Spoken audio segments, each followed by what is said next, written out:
Okay.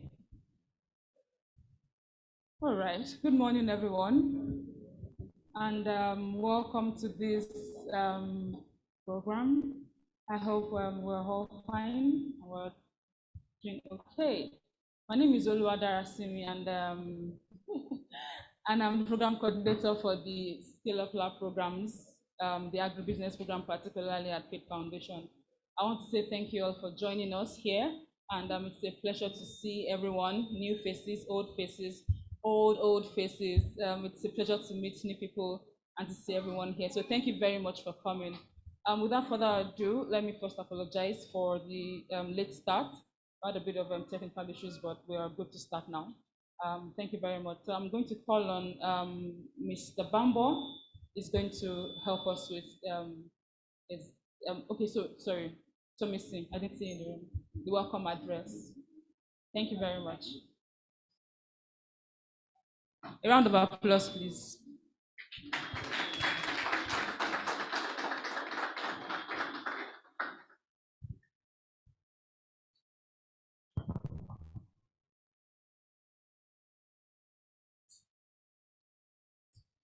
Good morning.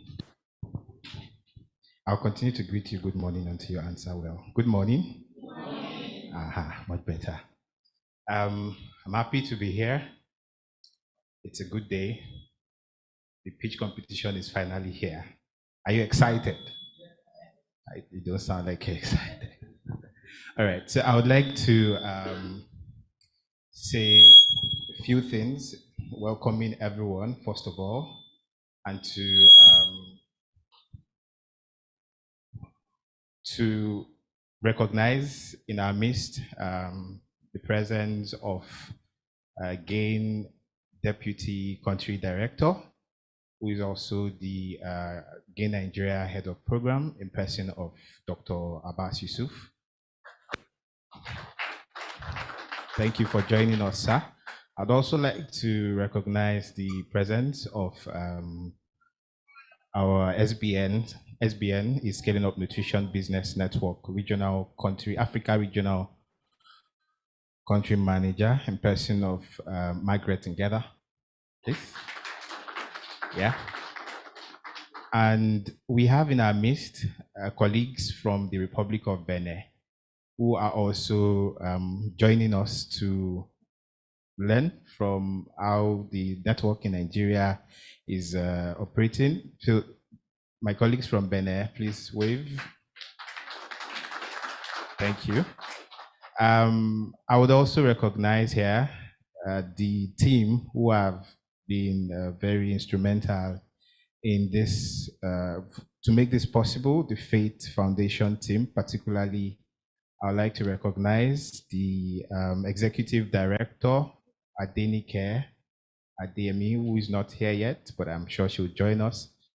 I'd like to mention the head of the Faith School, Mr. Bambo. Thank you very much for all you have done. And Oluwadara Simi, who has been running up and down to make sure this is a success. Well done. Thank you. And also the course director, Mrs. Mosumola, for the guidance throughout the preparation for this. It is a great deal and we appreciate it. And to the distinguished ladies and gentlemen here present, please accept my welcome regard. I would say a bit about this speech competition and how we've gotten here. It's been a long journey. I think this started last year. We were supposed to have this speech competition last year, but a lot of things happened, which I'm not going to go into. I'm just happy that we are here. The pitch competition, as you have seen, is focused on a major objective. Today, we want to identify business models, innovative business models that accelerate access to healthier diet. And here we have 10 businesses.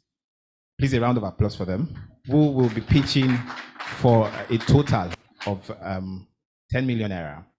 The first prize is going to win 5 million naira, the second prize 3 million, and the last prize 2 million, making a total of 10 million. And these businesses have gone through a long process of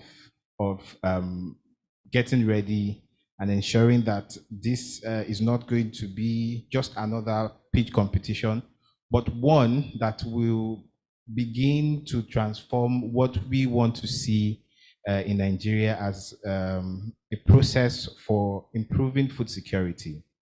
Particularly, GAIN is interested in improving healthier diet for all in Nigeria. What that means is everybody should have access to nutritious food. And how is that possible? We are working in partnership with a number of stakeholders, organizations, but for SBN, we are working in partnership with the private sector. And so that is one of the reasons why we have the pitch competition. So it is a pleasure to welcome you all. And without further ado, I'd like to say, please enjoy yourself and encourage the businesses as they pitch their products. Thank you very much and have a wonderful time.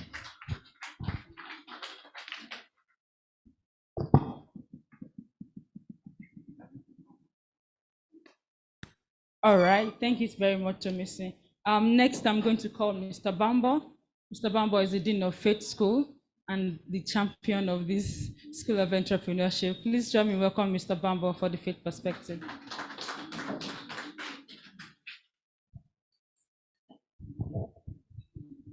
Good morning, ladies and gentlemen. The individuals who are going to pitch need encouragement. So with a smile, say good morning, please. Good morning. Much better. My name is Bambo Adebowale. I'm Director and Dean of the Faith School of Entrepreneurship with Faith Foundation. And in collaboration with GAIN, the Global Alliance for Improvements in Nutrition, the intention today is to have individuals, 10 unique individuals who have been through not only a session on how to accelerate businesses, but also how to pitch for a total fund prize of, I believe it's too late for me to join, but you never know, I'm the dean. But this was a collaboration that has come off the back of quite a number of things that Faith School and Faith Foundation have done with GAIN in the past. Maybe about 6 to 8 months, we had the Nutrition Impact at Scale program. This one is another one in those series. This is an annual pitch competition. The intention is to have individuals in the agri space who can present products and services in the agri space that speaks to the support of people with low incomes, which tend to be people also in the rural areas. So it will speak to individuals who have got solutions, food products, food services that can help those with low income, not only to improve the quality of the food that they're consuming, but possibly at a price that they can afford. And I'm sure each and every one of you would agree that we are in the time when price, costs, and things like that are unique in your decision making and stuff like that. Part of the program that they have gone through included teaching them business skills, some that they already know that we're trying to polish or we have hopefully polished. We also have had the opportunity to engage with them in a boot camp where they were taking through not just the rudiments, but also the transformational issues with regards to their various businesses, to the extent that we would deploy support for them, not only pre and during, but also post-program. Because once they finish this program, there's still the opportunity for mentoring and business advisory, not just for this program, but also because it was something that we agreed with GAIN that was important for individuals, unique entrepreneurs to be able to do, so that the food scarcity problem is not just resolved by food volume. It's resolved by food that is safe, food that is healthy, food that is nourishing. So I welcome each and every one of you. And as I leave, I will leave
GD in theology from the RCCG Bible College.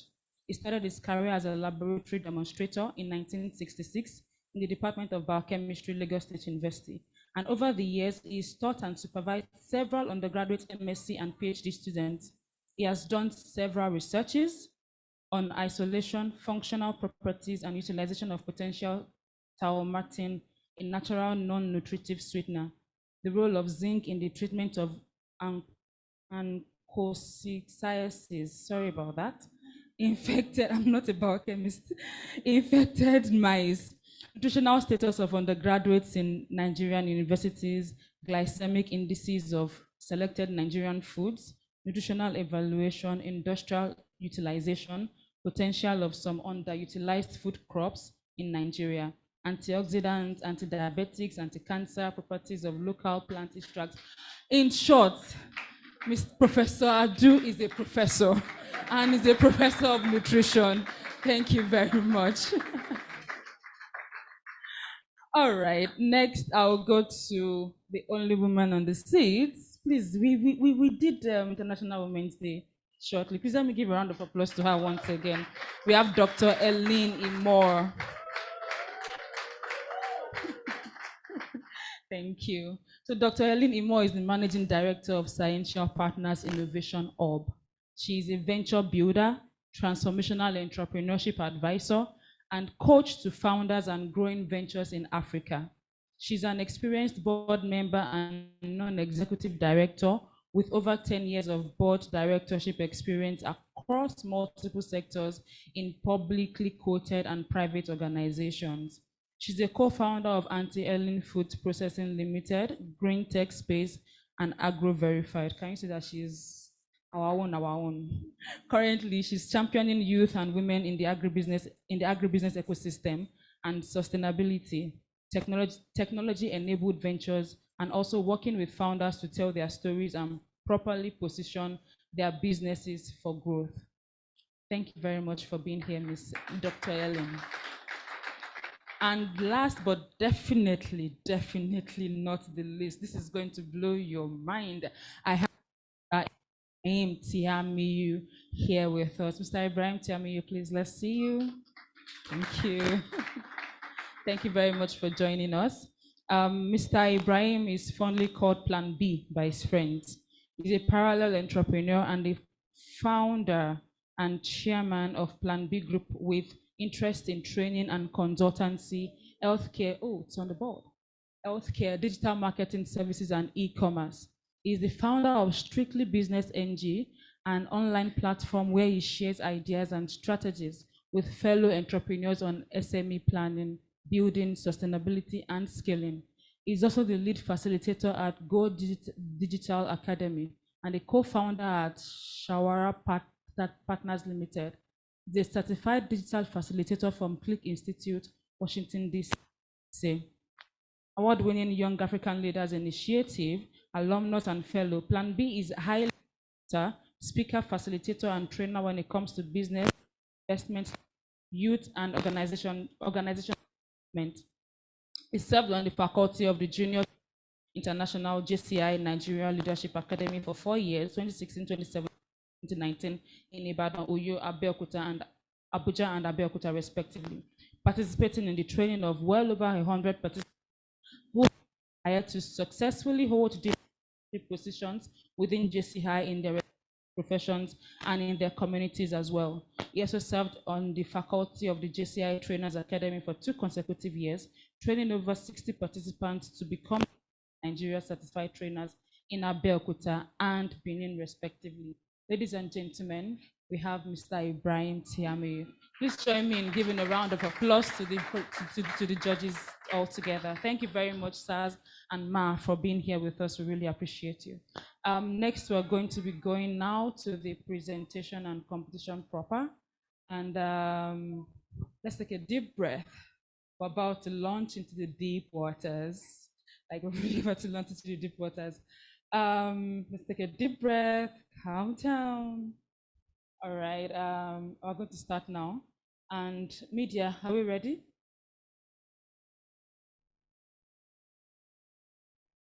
All right, so the first person that I'm going to call is our wonderful Miss Chigozie Bashua. Miss Chigozie Bashua is the founder of the North Place Limited. Please come, thank you.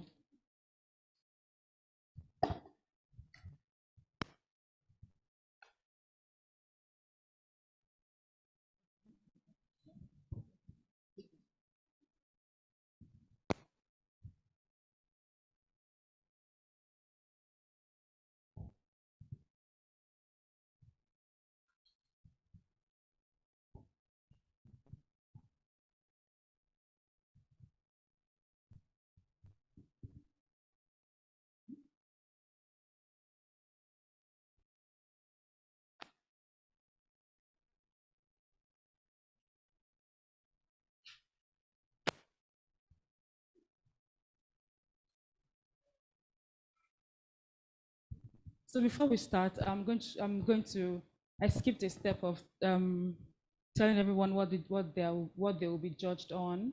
So we have 3 minutes for the participants judges. For the participants to preach their presentation, while the judges would have 8 minutes to ask their questions and the participants to give their answers back as well. So they'll be judged on their vision and mission statement. As we know, Tomisi and Mr. Bamba already mentioned that this competition is particularly on business models to reach low-income consumers. So they would also be judged on how they reach how they are reaching the low-income consumers, the nutritional impact of their products to the low-income consumers, how feasible is the prices, the vision and the mission statement, and all. So please welcome Ms. Chigozie. Sure.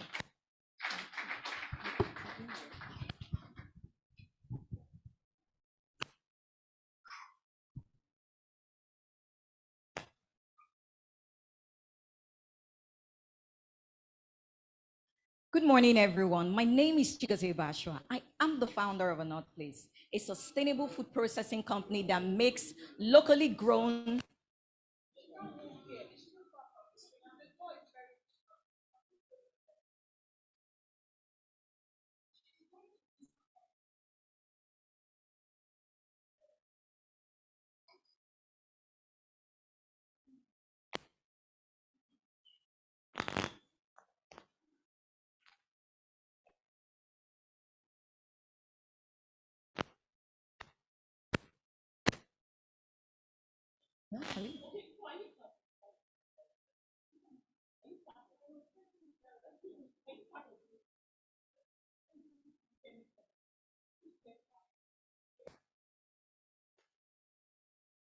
Good morning, everyone. My name is Chigozie Bashwa. I am the founder of A North Place, a sustainable food processing company that makes locally grown edible nuts, that turns locally grown edible nuts into healthy food products. According to the World Bank, there are 104 million Nigerians residing within the low-income communities, and they face challenges accessing healthy food options. This problem is causing diet deficiency, and the North Place is on a mission to tackle diet deficiency, complication from undernourishment in low-income communities in Nigeria, with a total addressable market of 330 billion naira. Our Tiger Nut Milk Sachet in 20-gram single-use pack enhances the diet of lactating mothers, undernourished children, and diabetic patients. We are not just a business, we are a movement. We have 7 licensed products in the market, and as well as licensed processing facility by NAFDAC. Our business model involves distributorship, cross-subsidization, and partnerships with primary health centers, state schools, and non-governmental organizations. We have identified competitors like Agas Wholesome and Tiger Nut Republic, but our competitive advantage lies in our environmental consciousness, our social impact, our commitment to enhancing the diet of low-income communities.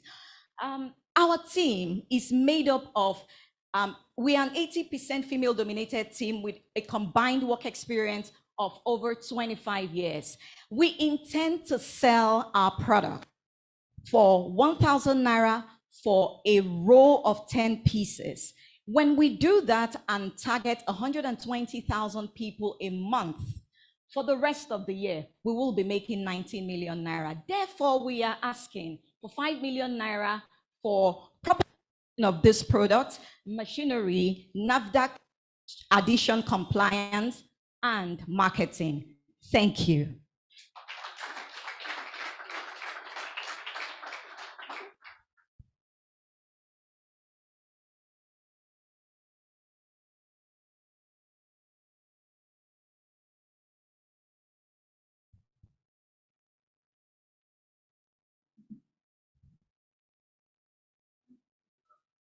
Good afternoon, sir. Thank you, sir.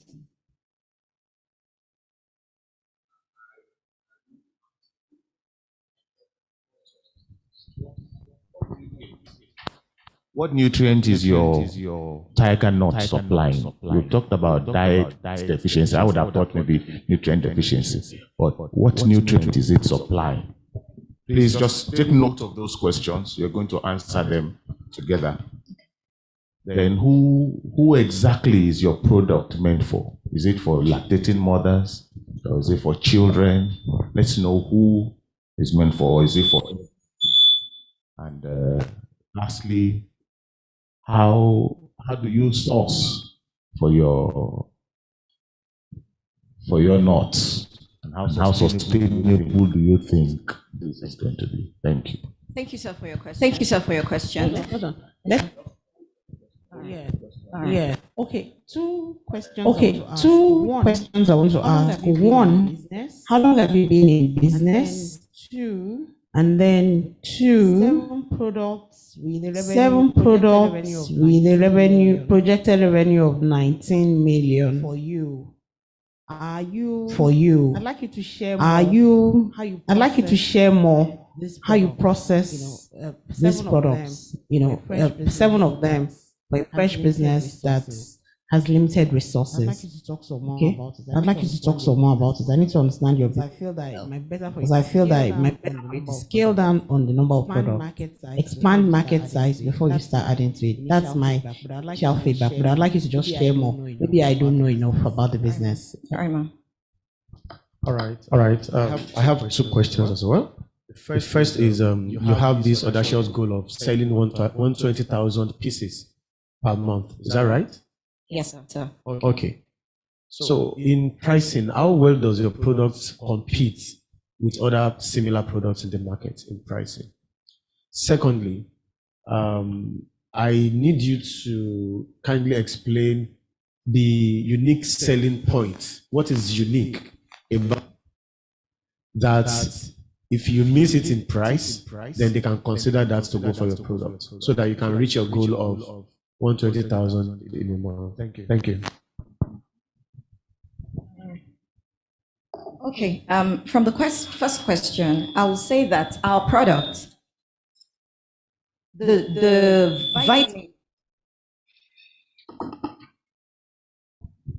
our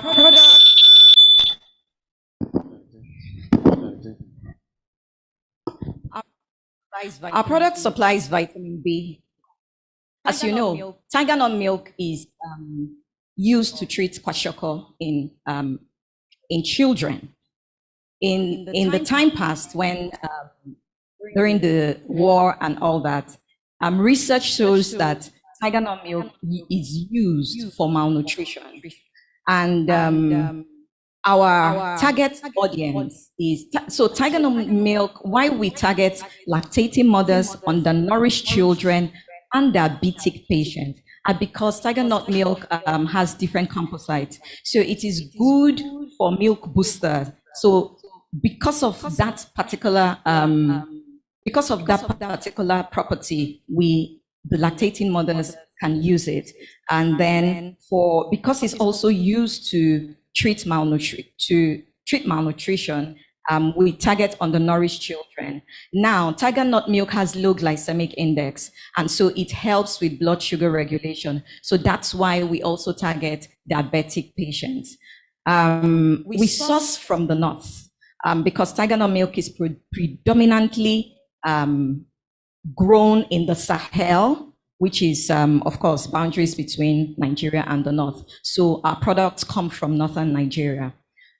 In terms of our process, so for our tiger nut milk, we go through the process of sorting, the process of washing, drying, and milling. And then for our coconut flakes, it comes in two variants.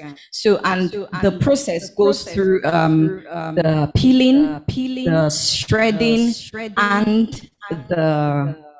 and the drying. Now we have other flours like the Bambara flour. They go through the same process as the tiger nut milk, which is the drying, the washing, the milling, and the packaging. So we have the bambara flour, the tiger nut flour, the unsweetened coconut flakes, the sweetened coconut flakes. We have our roasted cashew nut as part of our products. And then we have tiger nut seed that is washed and ready to eat. And then we also have the tiger nut swallow. So they are all, so I will say we deal with like 2 or 3 nuts, but all the other products are centered around those 2 to 3 nuts. So we can produce flowers, we can produce different things from those particular nuts. Then, how we compete with other people in terms of pricing. Now, for these products, at 1,000 naira, most milks come as, right now, a row of milk will come as 1,000 for 1,005, some of them 1,007. But this is coming at 1,000 naira for a pack of 10, meaning it is at 100 naira. And so it is better priced than other substitutes. And then this has dietary fiber. So in terms of what others can give that it cannot give, you can use this in your pap, you can use it in your custard, you can use it for your tea, you can use it for your coffee, you can use it in your cereal, and it contains fiber. It has 2 grams of protein. It has zinc and other nutrients. So in terms of nutrition, these goes a long way and better than the substitutes of this.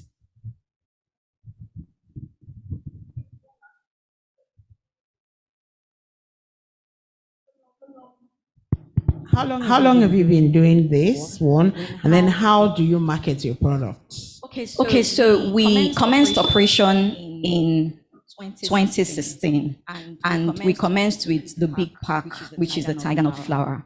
However, we have this particular single-use pack is a recent product this year, and we market our products through our social media handles. We market through retail outlets. We market through our website and third-party platforms. Thank you.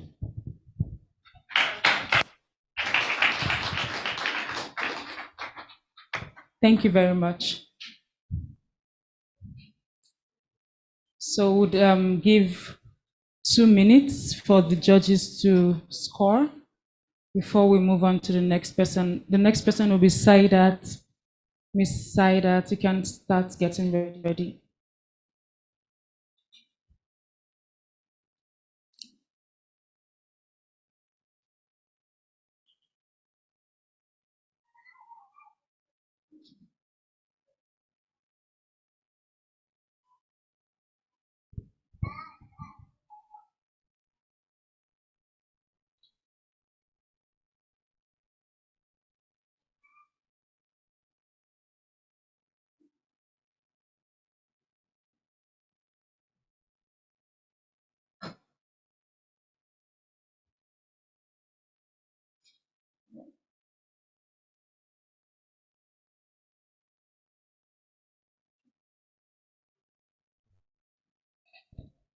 Are we?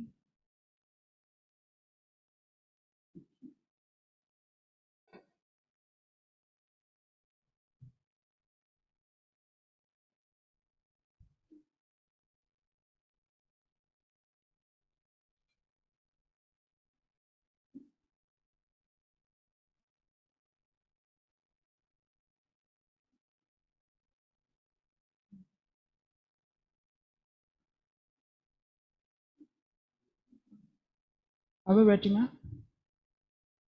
Okay. Sir.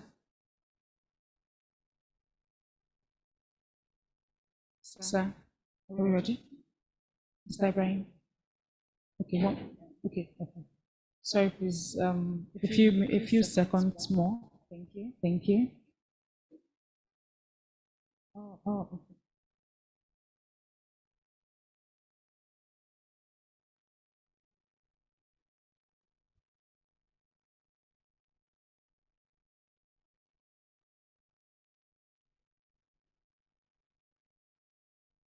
Okay, all right. Thank you very much. So the next person is going to be Ms. Saidat Dauda, and she's the CEO of Abisal Megatop Limited. Please join me in welcoming Ms. Saidat. A round of applause, please.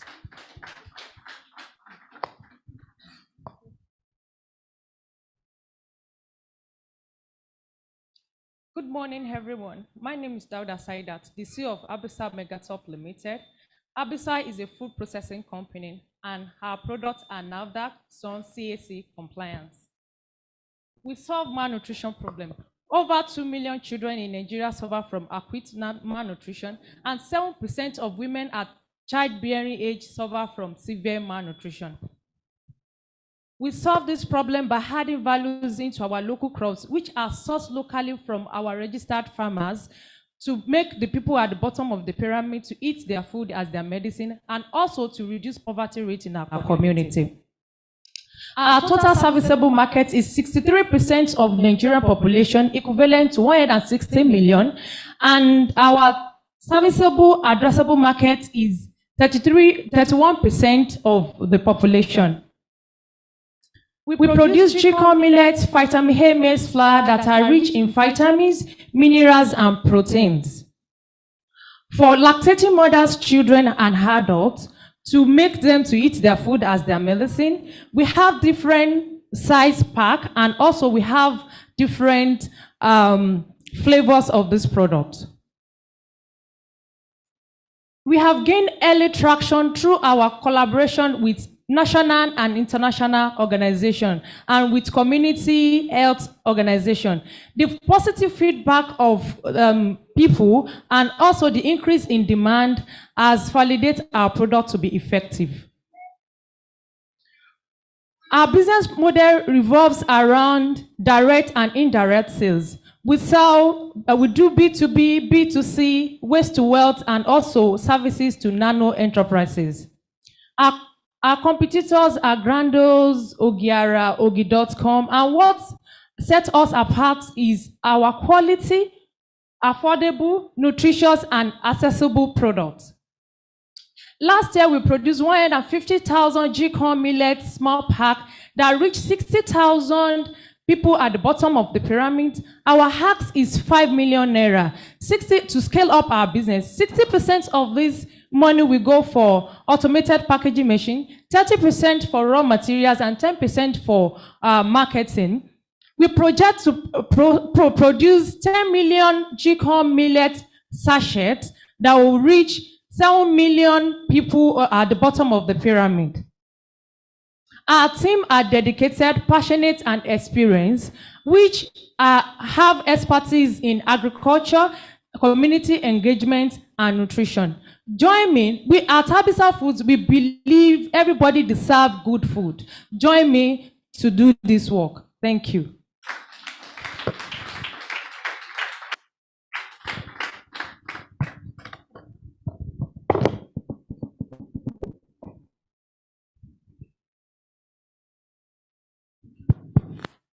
Thank you very much for your very beautiful pitch, beautiful packaging.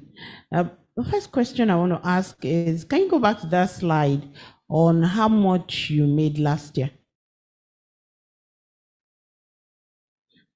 Yes, the 15 million. What's your profit margin on your products? So maybe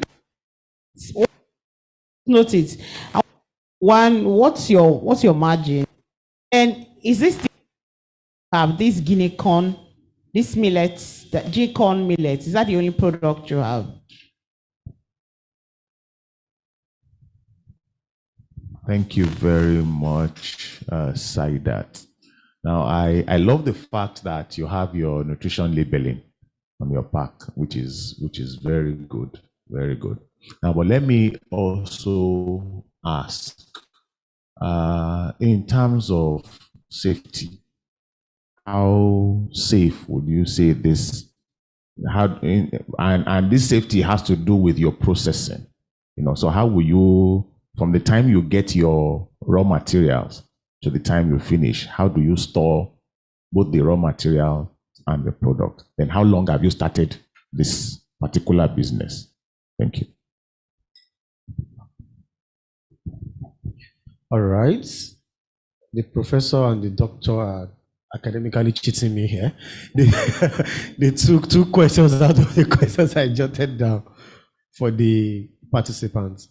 Now, my first question is, looking at this particular product and what it's meant for, what is the innovation? What is the innovative thing about the product that sets it, that makes it different in the marketplace? The second for me, okay, about profitability, doctor has asked that. Now, you mentioned that last year you sold over about 60 million naira to low-income people. How did you confirm that it was actually the low-income people that bought those products? Thank you. Just add to it that you sold 160,000 units last year, right? How did you market and verify that units? Thank you very much.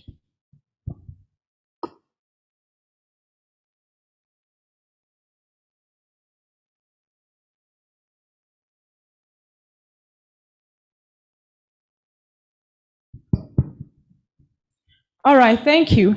Our profit margin on each pack is just minimal, which is just 2 naira on this small pack, because I'm pitching this small pack.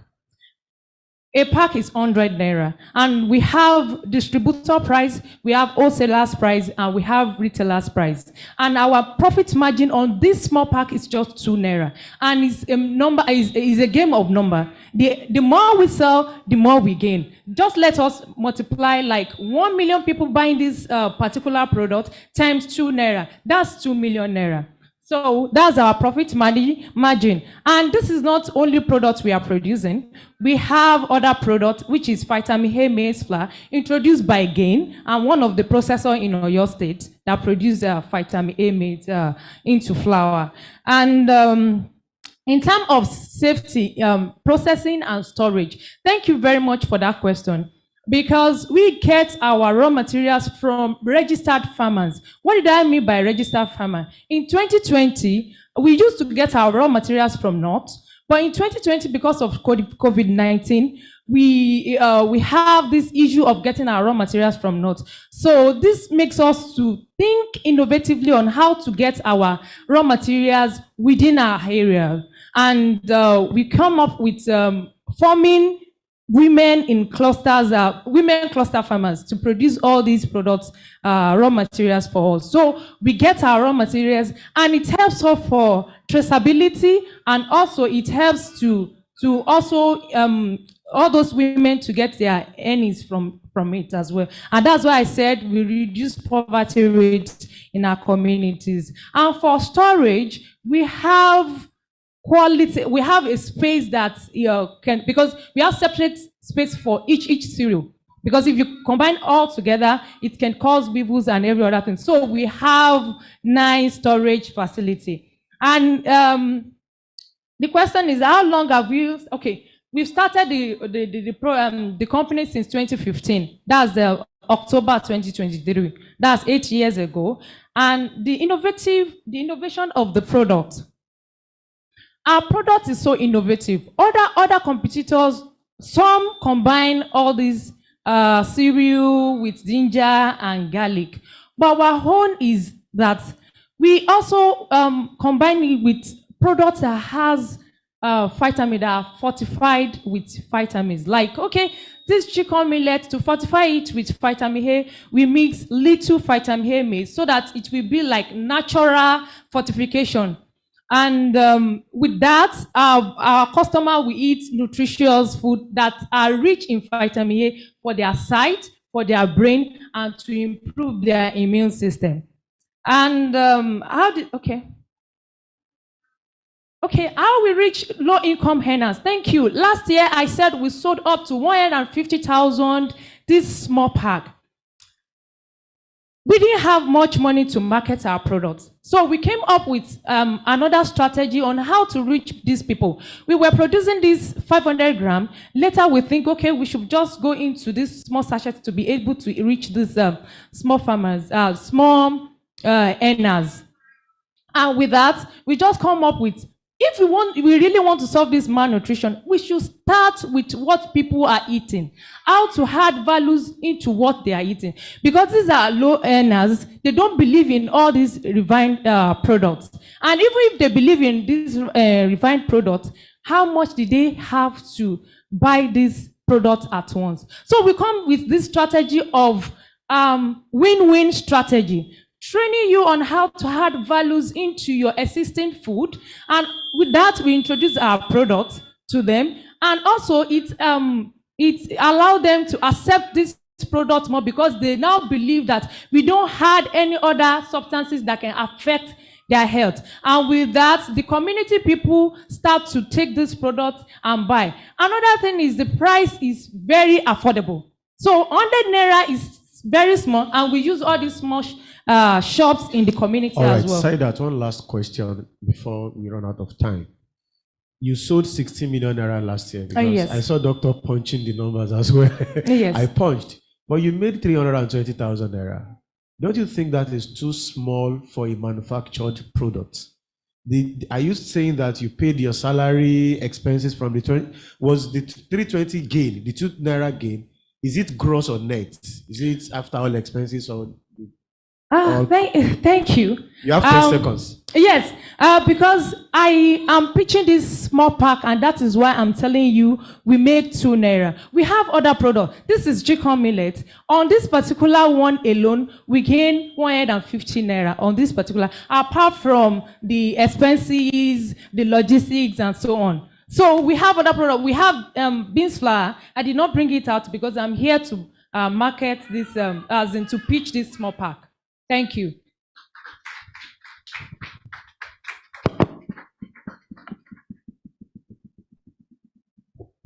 Okay, thank you very much, Ms. Saidat. That was amazing.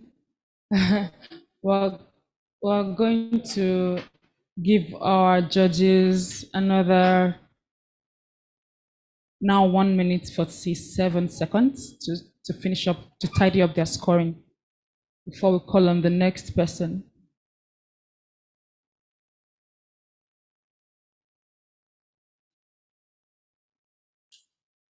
And the next person will be Ms. Chichi.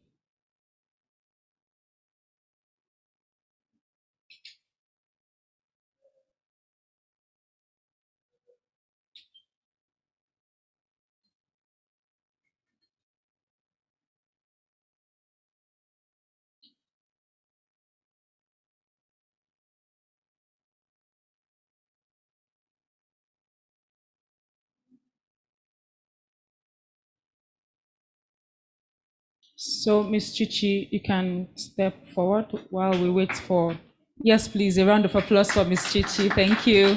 Thank you.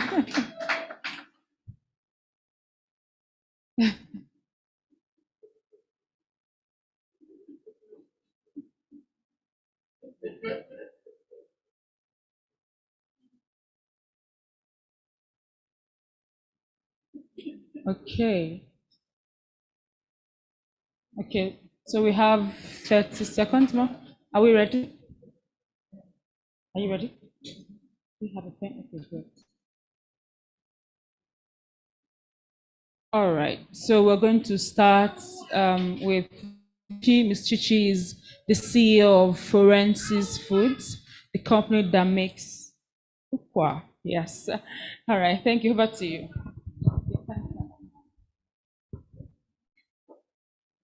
Good morning. My name is Chichi Riobo. I am the founder of Fozenses Foods.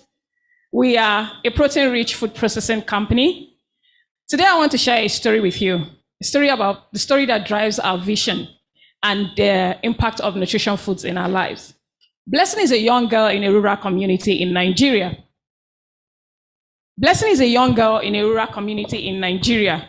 She suffered severe protein deficiency because her family could not afford nutritious food products. Blessing's story is not unique. 45% of Nigerians are protein deficient, and millions like Blessing are not able to afford nutritional food products. Our solution is simple yet impactful. We produce plant-based protein-rich food products that are nutritious, accessible, and affordable.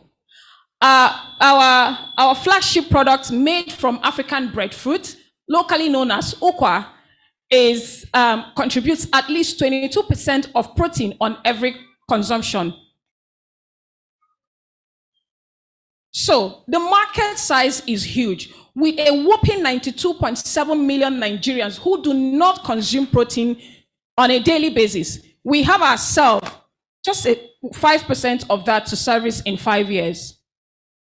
Our Akin Okwa and Okwa Pando products are not just food products.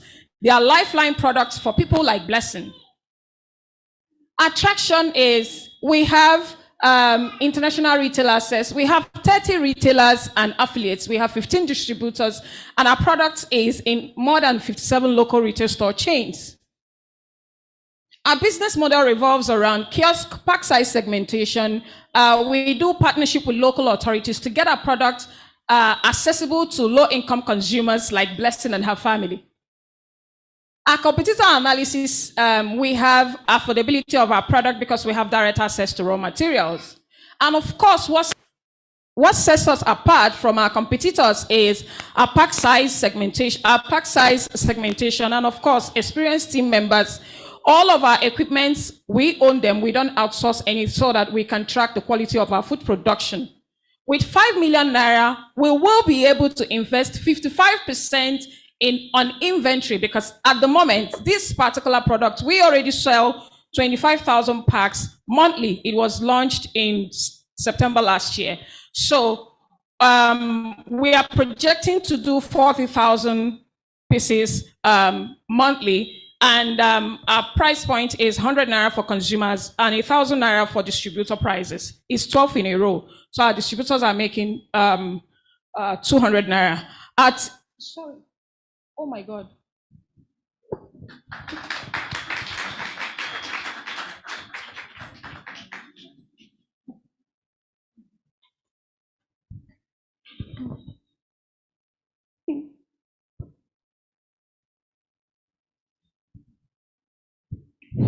All right.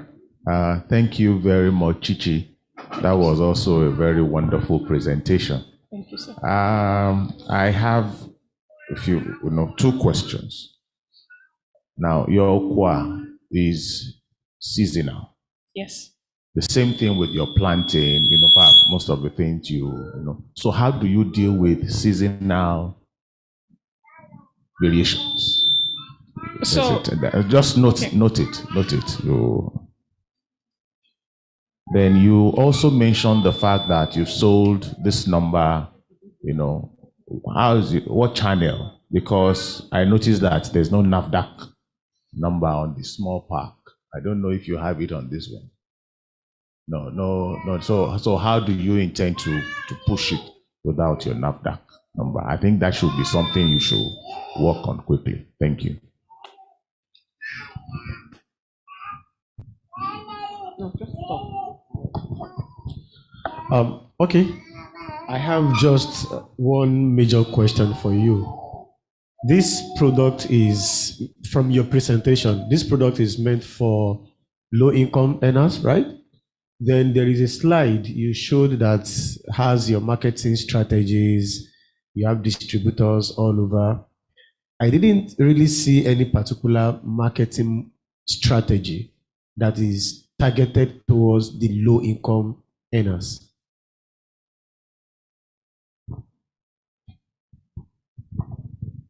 All right, thank you very much, Chichi, for staying in the game. Thank you. I'm curious to know that for a business that has been in operations for 7 years. 5 years. 5 years. Okay, I have 7 years.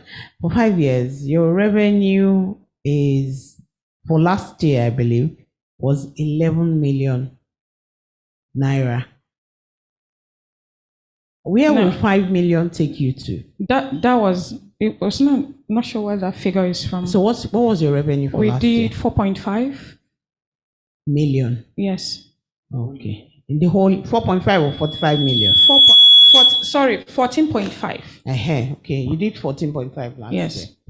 Okay. So where will 5 million investment take you to? Okay.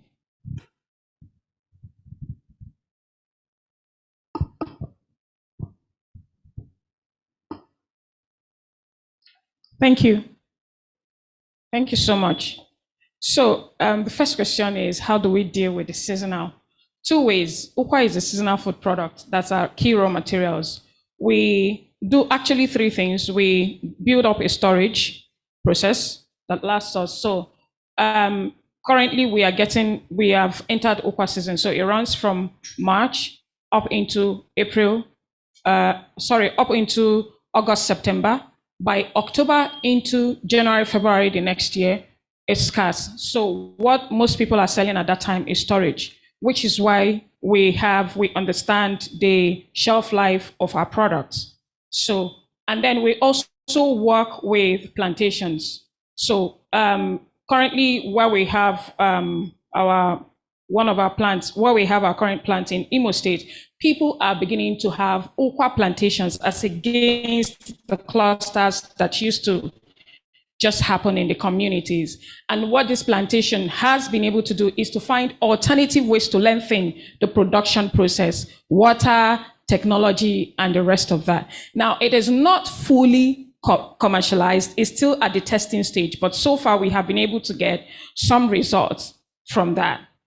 Our channels of sales is we do retail stores, and we do distributors, and we do direct sales to customers. And for this particular Akinokwa, we are doing distributors. We are not even going through retail stores. We have other products. So all of our products it comes in multiple pack sizes to serve both high-end and low-income consumers. For the low-income consumers, we have distributors, and many of them supply to kiosk.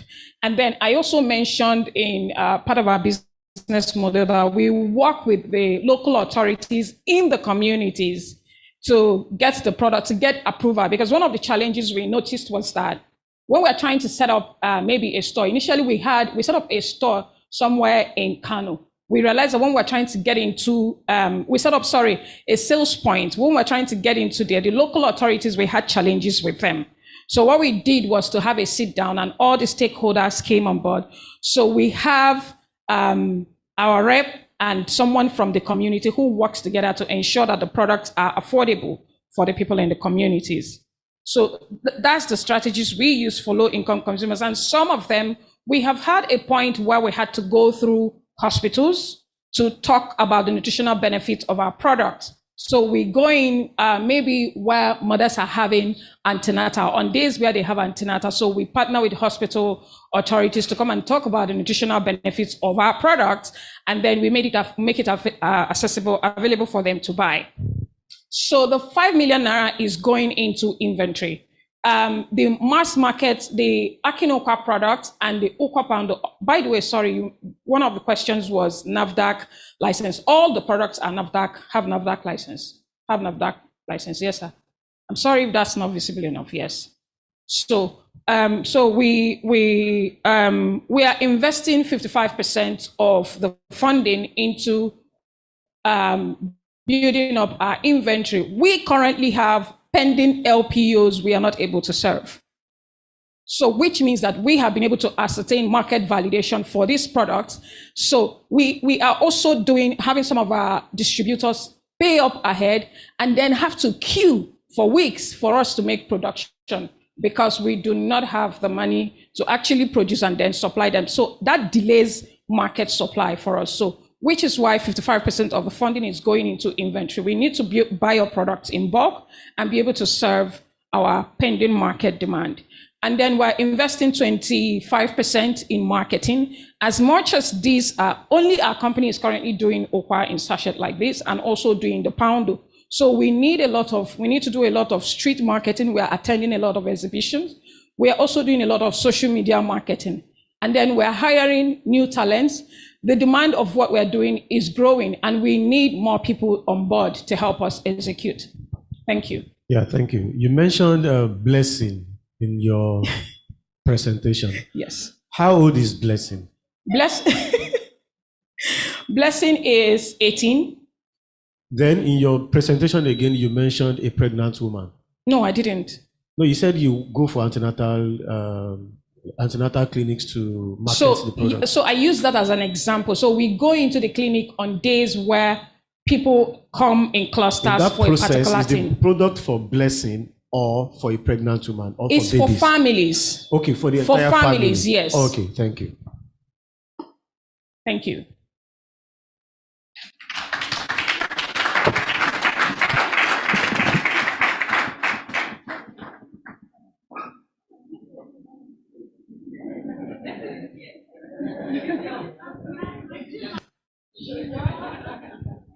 All right, thank you very much, Ms. Chichi. Another 2 minutes for our judges to score rather. In the meantime, Mr. Babafemi Adejimi, you're up next. Please come forward.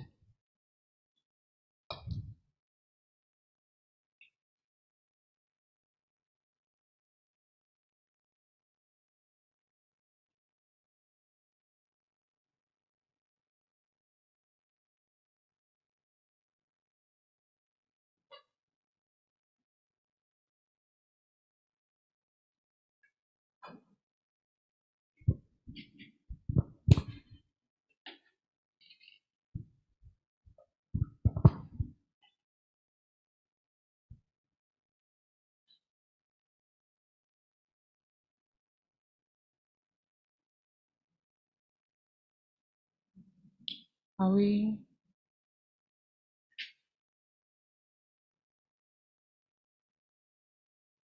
Are we ready?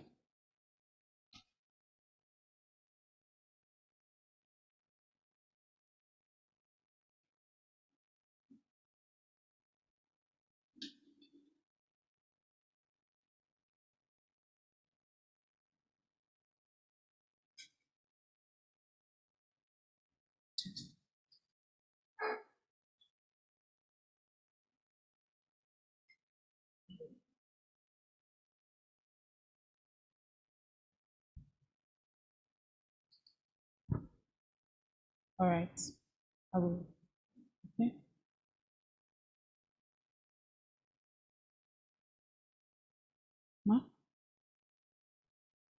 Ma, are we ready? Okay. Please just a few more seconds, please. A few more seconds.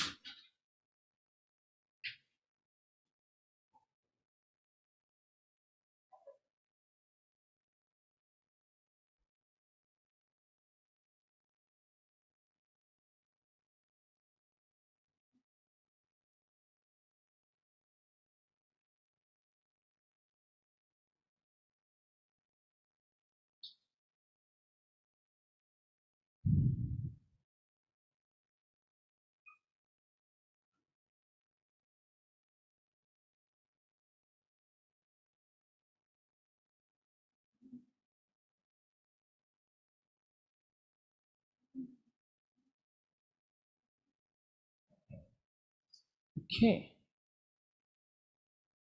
Are we set? Sir? Are we set? Okay, all right. So please join me in welcoming Mr. Babafemi, is with CEO of Galt-B Integrated Services.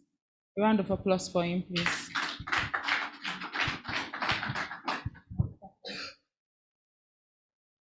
Good afternoon. My name is Femi Adejimi. I'm the founder of Galt-B Integrated Services. We're a poultry processing outfits. According to UNICEF, 30 million Nigerians are malnourished. 3.4 million Nigerians are anemic. The common factor here, protein deficiency. Interestingly, Nigeria produces 650,000 tons of poultry products every year. Unfortunately, the low-income earners can't afford it. Nigeria also produces 192,000 tons of poultry viscerals. Viscerals include head, leg, heart, liver, kidneys. These viscerals contain 60% protein, twice the amount of protein in chicken breasts, and 3 times the amount of protein in chicken wings. Unfortunately, these products are discarded to dogs. Our solution is to convert these edible viscerals into products that human beings can consume and generate products such as ones in your front, like the popular Headmaster, the popular Longthroat, Guza, and Kayan Kaji as it's called in the north. Last year, we processed 1,512 kilograms of protein viscerals, providing 60,000 people with the needed protein, B vitamins, folate, and calcium, preventing kwashiorkor, marasmus, and stunted growth in the community. We sell our products to other businesses who sell to their end users, as well as selling to consumers directly. Our competitors include dog farmers, poultry, catfish farmers, and other processors in the market who sell in the open market. However, our competitive advantage is the fact that our processes are hygienic, our products are of uniform size, and our measuring scales are standardized. Last year, we sold viscerals worth 750,000 naira. This year, we are poised to process 12,600 kilograms of poultry viscerals that will provide the needed protein for over 250,000 individuals in low-income communities.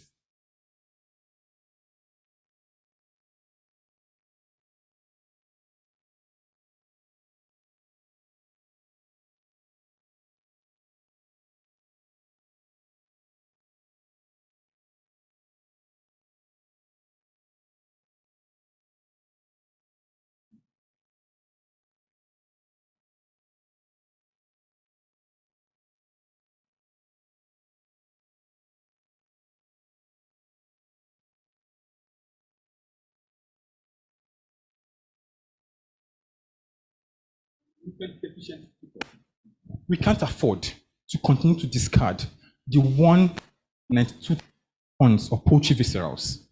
These people might be poor, but they deserve nutritious food. Thank you.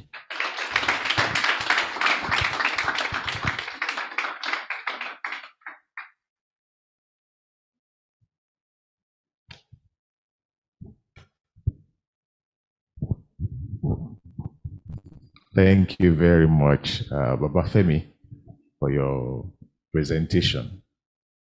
You were straight to the point, identifying the problem.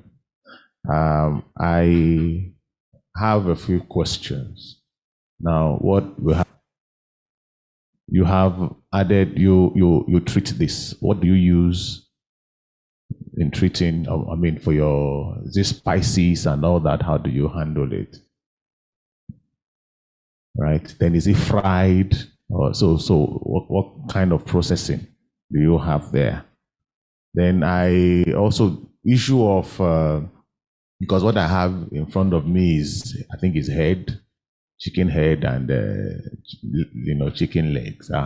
So I know that, well, a lot of times because of this thing, a lot of people believe that chicken head and legs is for children.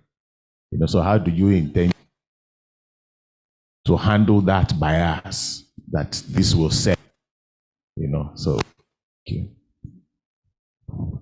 Okay, thank you very much. I haven't seen chicken feet in a long time. So here, this product, who is it targeted at? Who buys from you? And at what price points do they buy from you? And then the third question is, what part of sustainability or circularity do you incorporate into this business? What circular business model do you have as far as this business is concerned? Thank you. All right, very good presentation, gentlemen, and it's quite innovative as well. Trying to think of in what's supposed to be a waste somewhere into opportunity for others. All right, I want to ask, is this a business, a profit-making business or non-profit-making business? Number two, you made 750K or 1 point something million last year. How much did you invest to make that amount? So that we can see how profitable the business is. And 756,000 as a total revenue will have been generated by a particular investment. What was that investment? Number 3, how do you want to overcome the buyers in the market that you are selling to me what is supposed to be thrown away? I am poor, but I'm not that poor to want to be eating what other people are disposing. So how have you been able to overcome that? How do you wish to overcome that as your business grows? Because just 1 minute video in form of campaign from your competitor will send you back to the village. Number 4. What are other risks that you have come across in this business that we may not be aware of? Tell us some of them. Thank you.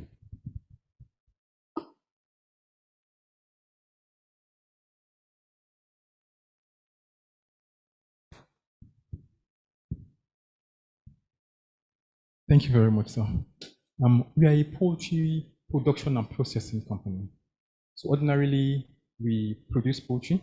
We call it process. One of my processes that we help slaughter, eviscerate the gut, pack for people. So apart from the fact that we process our own best my own farm, we call it do it for people. So one, that's an income generation stream for our company aside our own production.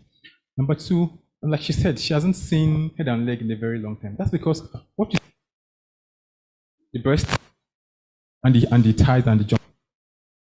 It has a head, it has organs. But the processors, the people who bring chicken to process, don't collect them. So it's most time products. And when the processors have a lot of them, they feed them to catfish farmers because catfish feed is not expensive, so they come to buy this at cheaper rates. Dog kennel owners, people who get exotic dogs, they come to buy this too. And so it's a desperate times calls for desperate measures. We're in very desperate times right now. And people eat everything that is provided is not contaminated. So what we do as a processing facility, instead of discarding these things to dogs, because that we began this process about 11 months ago, 7 months into last year. So the revenue from here is about 7 months revenue. So I noticed that when we process, I see some of our staff and some people in the local environment not coming to me to ask for those things, but we've discarded to pick them up. And it sent a message to me. Before to discard food like this. And I live in the north. I live in Abuja, in the rural community. You see the way they painstakingly wash these things. As if they are processing the offals of cows. They wash them, they clean them. So it struck me that I have the facilities to wash and process. I have the information. I studied animal science. So I have the mindset, I have the skill, I'm equipped to process this better. So we decided to process this. Interestingly, on profit, it's for it. Because it's like something people leave for us. So it's if you want to be greedy, it's almost 100% profit. But what we've done is, since we've discovered that we live in a community of people, and the farm is more like owned by the community, we give it out at very low prices, factoring just the cost of labor that we processing these things. You asked if it is grilled or fried. Actually, these 3 products are products from 3 of the vendors who pick from us. What we do is we process them, and then they come to buy from us. So it comes, restaurants even buy them, interestingly, and then they cook them for their clients or customers who come to it. So if you're buying your toshin for the mian cooker, you ask for K or headmaster, that's what they call it, headmaster, or you ask for long chot, or you ask for guza. They just ask for it, and then the person selling serves to them. It's very cheap. So, and then interestingly, as an animal scientist, the body doesn't care what form gets.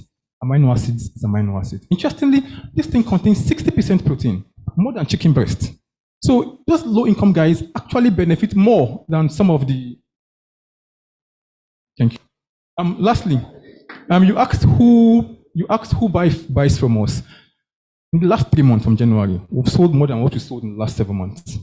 That's why our projection for this year is 12,000 kilograms, as against 1,500 in 7 months. Because at the last 3 months, we sold more than 1,500 kilograms. You asked what business model we use to sell this business B2B, B2C, because business owners buy from, and then mothers, they buy from us.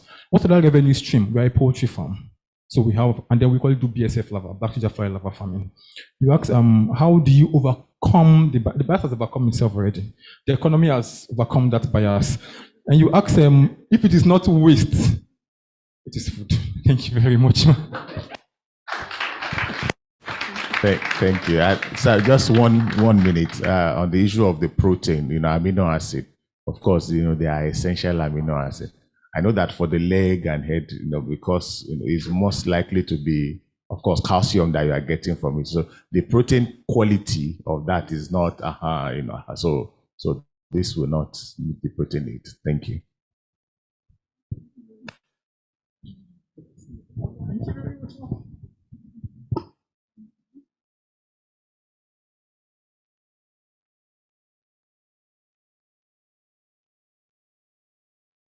Much, sir and ma and everyone, and Mr. Babafemi, thank you for that presentation. We're going to give 2 minutes to 1 minute 30 seconds actually for our judges to score the participant. Meanwhile, let Miss Blessing Akpan start getting ready for our presentation.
of them. Number one, what's the nutritional value of gari that you make, the one that you make? And then two, how do you sell this product? I heard you talk about 40% margin. What do you do with the waste that you generate from your business? What circularity principles or sustainable principles do you have in your business? Thank you. You very much blessing. Now, is this how you sell it? Is this how you sell the product? You know, and because of the issue of you know, cost to safety, you know, and this, for example, is this the serving size that you sell? You know, because how many people will this, you know, will it take care of? So I'm interested in that, because you talked about the NAFDAC approved pack. So is this the pack? And then how many people would, or even for someone, would this satisfy them? Thank you very much, Blessing. Yeah, in determining the sustainability of any business, you actually need to share complete numbers with us beyond revenue. What is the profitability of the business? How profitable is it? Then number two, everyone will agree with me that just scroll on Instagram now, you will see people packing gari and everybody is saying it has vitamin A, vitamin this, vitamin that. Looking at your gari from afar or near, what is going to make me say I want to buy from you?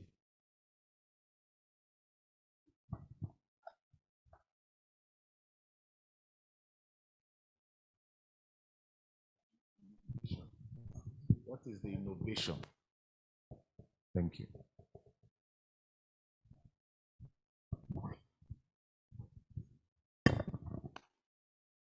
Thank you very much. I'm going to start with the lady first. As she said, what's the nutritional value of our gari? Okay, ENA Agro has 4% moisture content, which is free and also free of cyanide based on our analysis with NAFDAC. Now, 4% moisture content enables that product to have 2 years shelf life, so for further storage. And then because it's 0% cyanide, you don't have issues with blindness. And then we furthermore fortify it with vitamin A based on the cassava species that we plant, which also boosts the immunity and also increases your vision during night light. Now, when it comes to the high fiber content, dietary fiber content, it helps mop up the toxin in your intestine, so enables digestive and your gut system works effectively. And then you asked about what do we do with the waste, a circular economy. Now, cassava is a beautiful product for me, because once you bring in cassava, we process it to gari. That water already, we are going to extract starch from it. And that starch, we can also use it to make cassava custard. And also, from the water, we don't throw away the water. We are looking at developing that water to start making ethanol from that same water. And then when it comes to the peel, we give it to our poultry farmers, our pig farmers, to enable them use it as feed for their farm, and while some other farmers take it as mulching opportunity for their own farm. Now, when it comes to, sir, you asked, is this how you sell your product? No, sir. We started selling at 1 kg, 2 kg NAFDAC approved pack.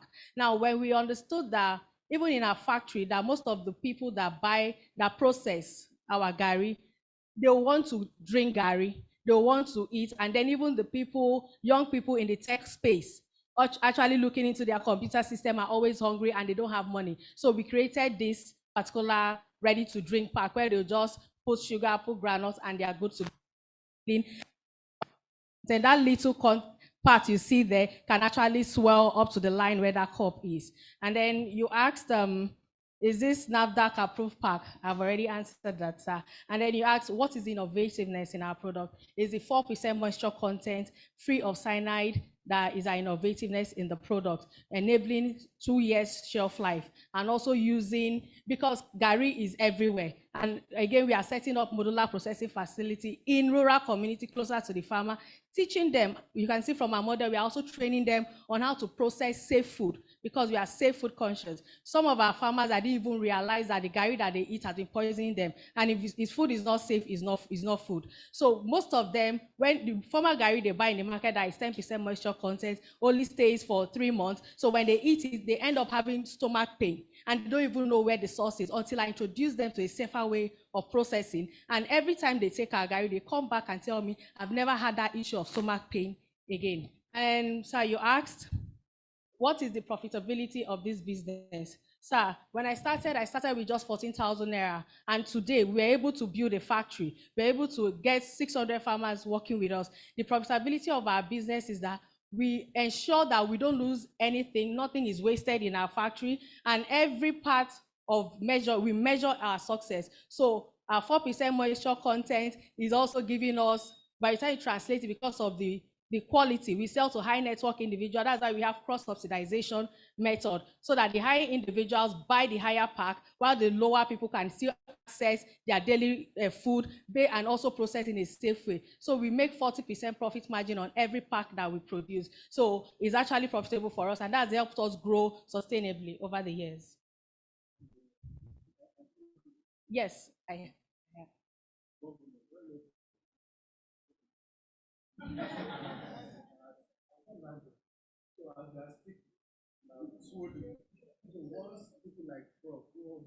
Yes. Yes. Yes. Yeah.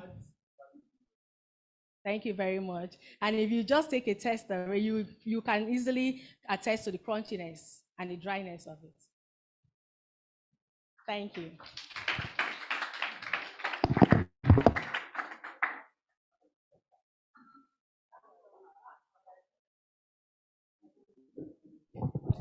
That was fast. Thank you very much. We're going to use the extra 2 minutes for our judges to allow them score their contestant. Yes. After which we go on a 15 minutes break. Yes. So we can take a walking break.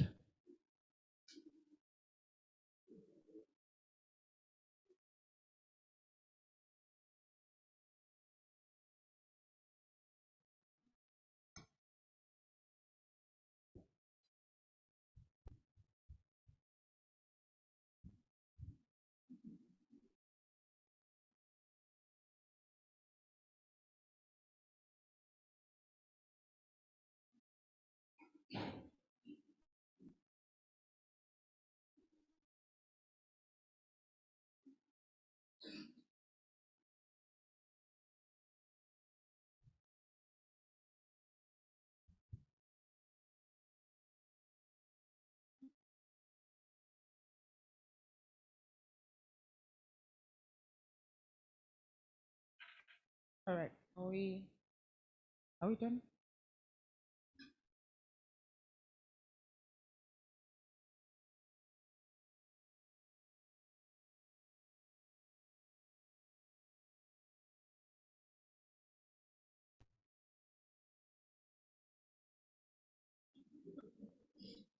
So there's a 15-minute break after the judges are done scoring.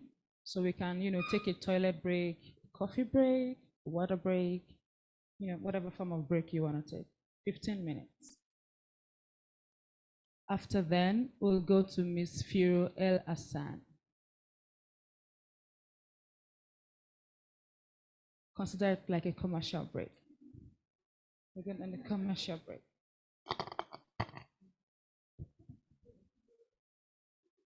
Okay, okay.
Okay.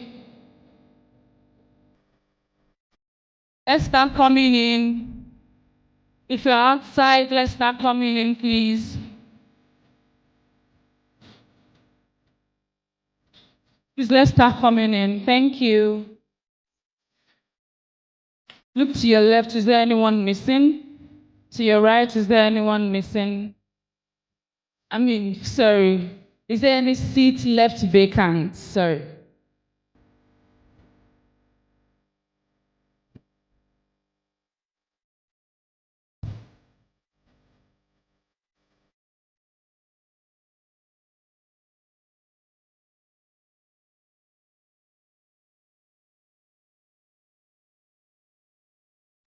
All right, we are settling down now and getting ready for the next session.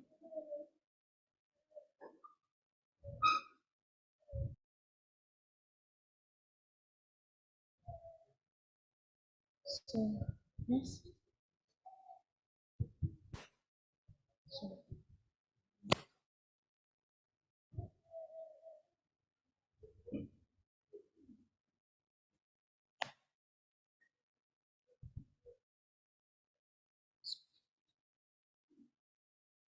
Let's just wait a bit for Dr. Ellen.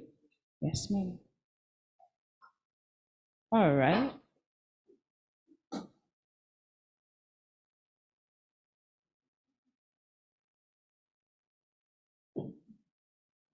Okay. Thank you, everyone, for being prompt. We are going now to the next presenter, who is Firo El Hassan, the Managing Director / CEO of Laalfy Farms. Please, round of applause. Thank you.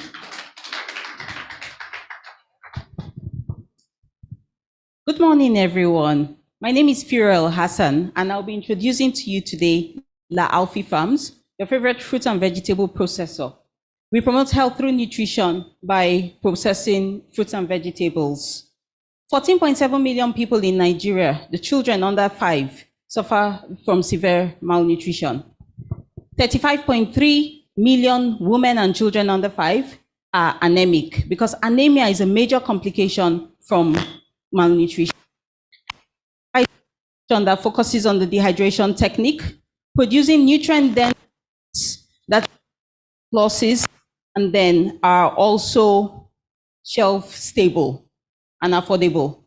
Looking at a market size of 35.3 million people that are anemic, we plan to serve 25% of that market, 8.8 million people that we hope to have impact with our beetroot powders. Single serve 5-gram beetroot powder that's rich in iron, folate, and nutrients, fortified for easier absorption and easy to reconstitute. Our traction, we've processed 24,000 kilos of fresh produce, serving 1,250 customers from a factory that's NAFDAC, HACCP, and USFDA certified. We did revenues of 10 million last year. We look forward to getting new markets and then also being sustainable through backward integration and waste management. The core to what we offer is the business model. Focusing on low-income consumers for the beetroots that are anemic, we're going to be targeting primary healthcare centers, IDP camps, where we have many of the low-income consumers, but we are going to be leveraging strategic partnerships because we know advocacy is key, especially with regards to policy. We'll be working with state governors, health commissioners to really push the product. Yes, we have competitors. Real Fruit has a very fantastic reach. What we focus on is our focus on what keeps us competitive, is our focus on low-income consumers, our customer insights, and the value add we give to customers. As I said, HACCP certified, sustainable, nutrient-dense product with a fantastic team and network and customer engagement. We hope to target 8.8 million anemic people, basically making a profit of 6 billion, targeting about 50,000 people per state every year.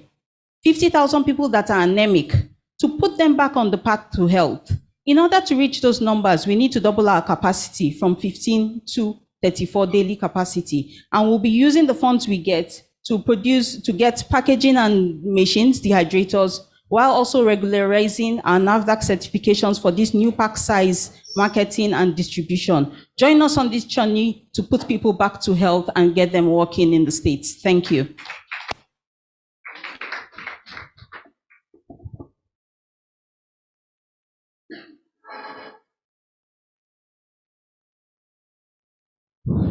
Okay. Thank you, Firo, also for your good delivery. Beetroot powder. Is this food or drug? Please provide that information. Or is it a condiment? Then the packaging, of course, there should be something. Oh yes, beetroot powder. The nutrition information is not there, but also the benefit is something that will help market it. What is it rich in should be there in that packaging. Thank you very much. I'm okay.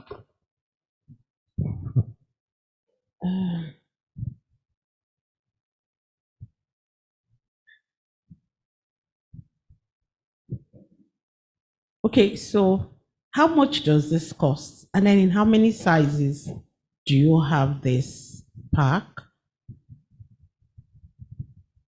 And also, can you just walk us briefly, not too long, walk us through how you arrive at this product and what do you do with all the other parts of the beetroot as you process this? Thank you. All right, thank you very much. I was going to ask the question asked by Professor, but in addition to what he asked, your presentation didn't contain, the deck itself now doesn't really have anything that shows why beetroot is the best product to be made for the solution you presented to us. And why is it in this form? Why not in another form? Number two, you told us the revenue for last year. I think this is a trend among all the participants. When you show revenue, it is just okay to also show, just do about 3 or 4 numbers. Your revenue, your expenses, your profit, and maybe other things. So that gives whoever that is listening or reading a brief of total overview of what your numbers look like.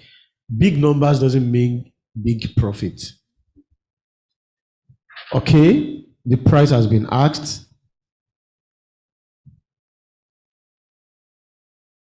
Now, there is a particular part of your presentation that says you are actually targeting anemic people in Nigeria, because that is the whole idea.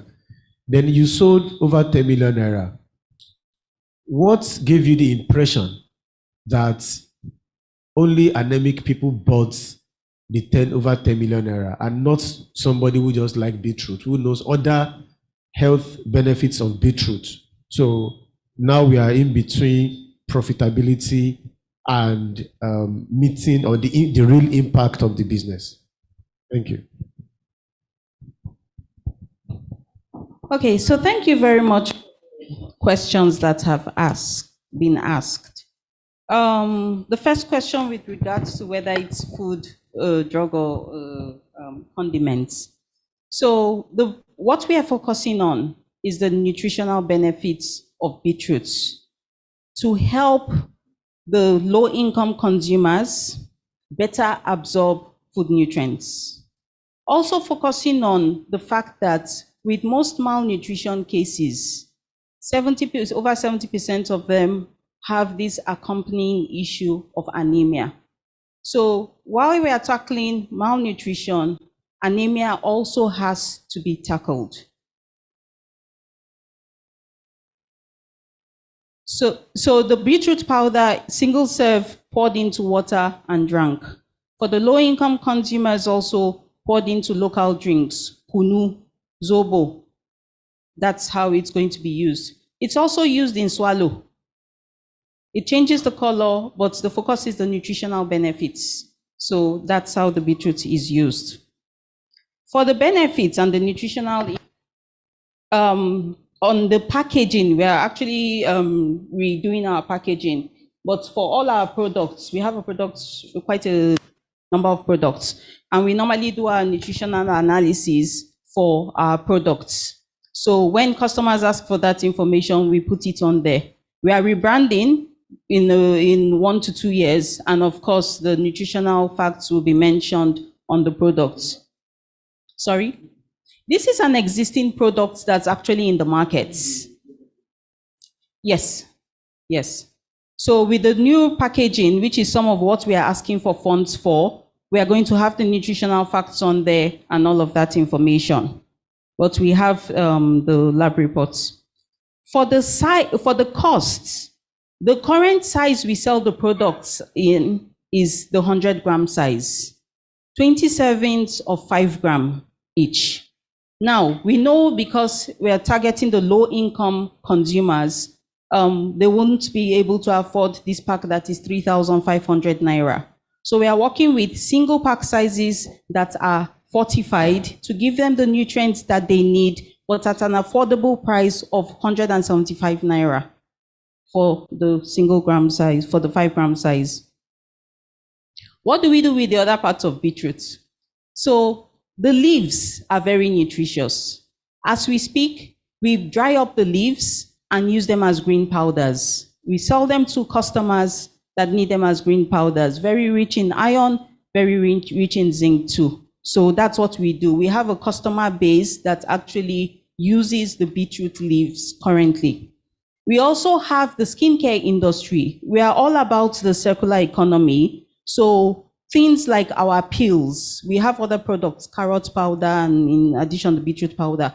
Our peels, we use a mechanism to collate them from the peeling machine, and these peels actually go into some skincare products that are produced by some of the people we know in our ecosystem. So that's how the other products are used. Why is beetroot best? Why are we pushing this product? It is very good, very rich in iron, and basically other ingredients, other nutrients. Calcium, it's high in calcium for bone health. Children under 5 need that. It's high in magnesium, it's high in potassium. So those other benefits are why we put this product forward.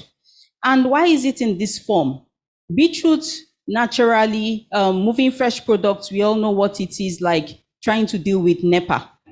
In the low-income communities, you want something that's shelf-stable, and that was what we said in our presentation, that the product is actually shelf-stable. Moisture content is at 2.6. So the product is very, very shelf-stable, and that's a critical element for the low-income communities. Profit margins on the product are about 30 to 40%. So in terms of the costs, our costs are covered with the product that we push. Thank you very much.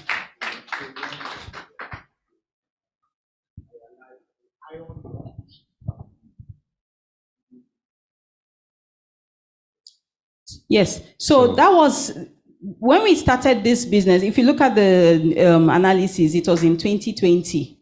So that was actually, I had, in all honesty, picked up the wrong test when I was coming. but this was the old one. The new one reflected that iron, and we have many customers who have used the product and have been, testified to the benefits of the product. Thank you.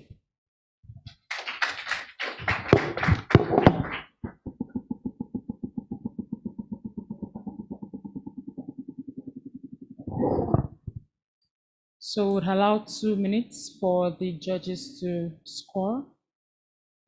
And then we'll move on to the next person, who is the next contestant, rather, who is Chinenye, Miss Chinenye Orakowe. Please come forward and start getting ready to present.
All right, are we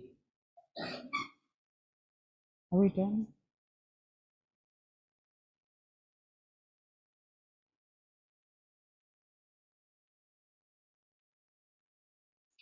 Are we ready, sir and ma?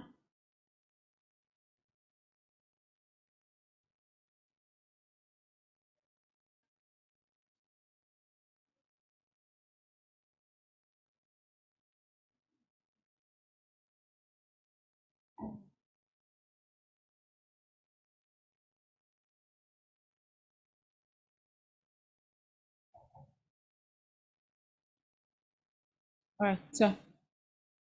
Are we ready, sir? Okay. So 3 minutes, Miss Chinenye Orakowe. Good afternoon, everyone. In 2010, I was diagnosed with cardiomyopathy, a condition that leads to heart failure. And the cardiologist gave me a grim prognosis of dying before 40. I'll be 47 in August, and I am before you, happy, hale, and hearty, pursuing my dreams and vision of providing nutrition products to help solve the issue of malnutrition. So Estra Nutrition Shop, which I serve, I run, is a social enterprise where we make plant-based products to not only prevent, but reverse and also manage chronic illnesses, and also promote the general well-being of our customers. Over 36% of children in Nigeria right now are malnourished. And our solution is what I have set before you. This is an alternative to ice cream crafted from 4 strong key fruits: avocado, tiger nut, banana, date palm, and beetroot for the Cado Pink. And these products are rich in monosaturated fats from avocado, which leads to brain development.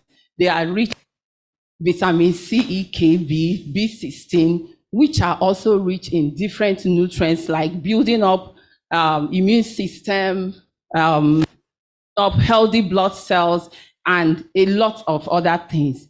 Currently, we have these products in these 2 parts, but our vision is to turn it into popsicles for children, our target market, because these children are the most affected. Our business, the business size of this market, ice cream market, there is no known substantial business size for fruit cream market, but the business size for ice cream market is currently at 1.75 billion. That is in 2025. and the competitive, and that we are said to take at least 0.00 of that market. And then our competitive advantage, our traction, we launched our business in 2017, and we have grown to a base of 50,000 customers with 2 shops and more than 500 times of our revenue. We sell B2B and we also sell B2C. We do training in school for nutrition for children. Our major competitor is Fan Eyes, experience of 59 years, but we are not intimidated because of the health benefits of our product. We are asking for a popsicle maker, 1 deep freezer, and a generator, and NAFDAC compliance for this product. These are my team, made up of myself and microbiologists and others. Thank you.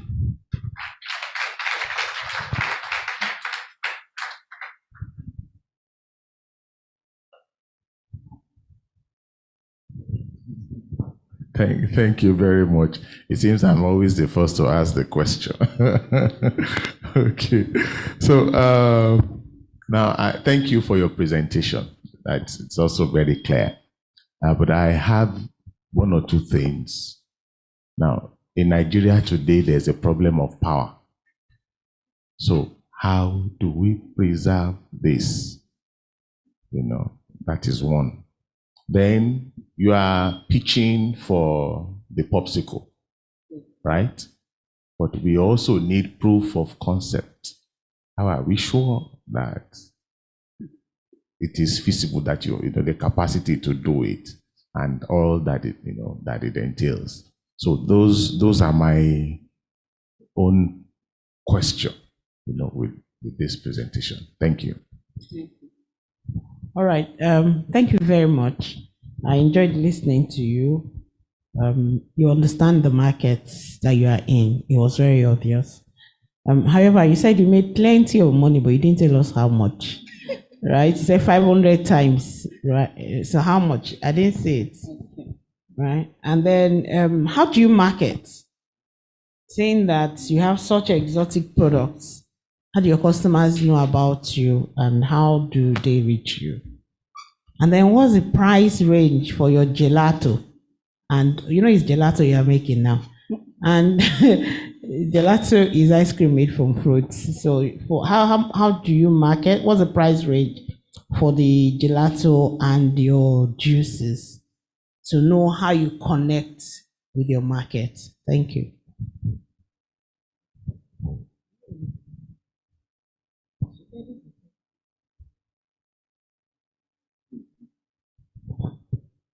Yeah, okay. So I will be asking my question in to know the alignment between the story you started with and where we landed.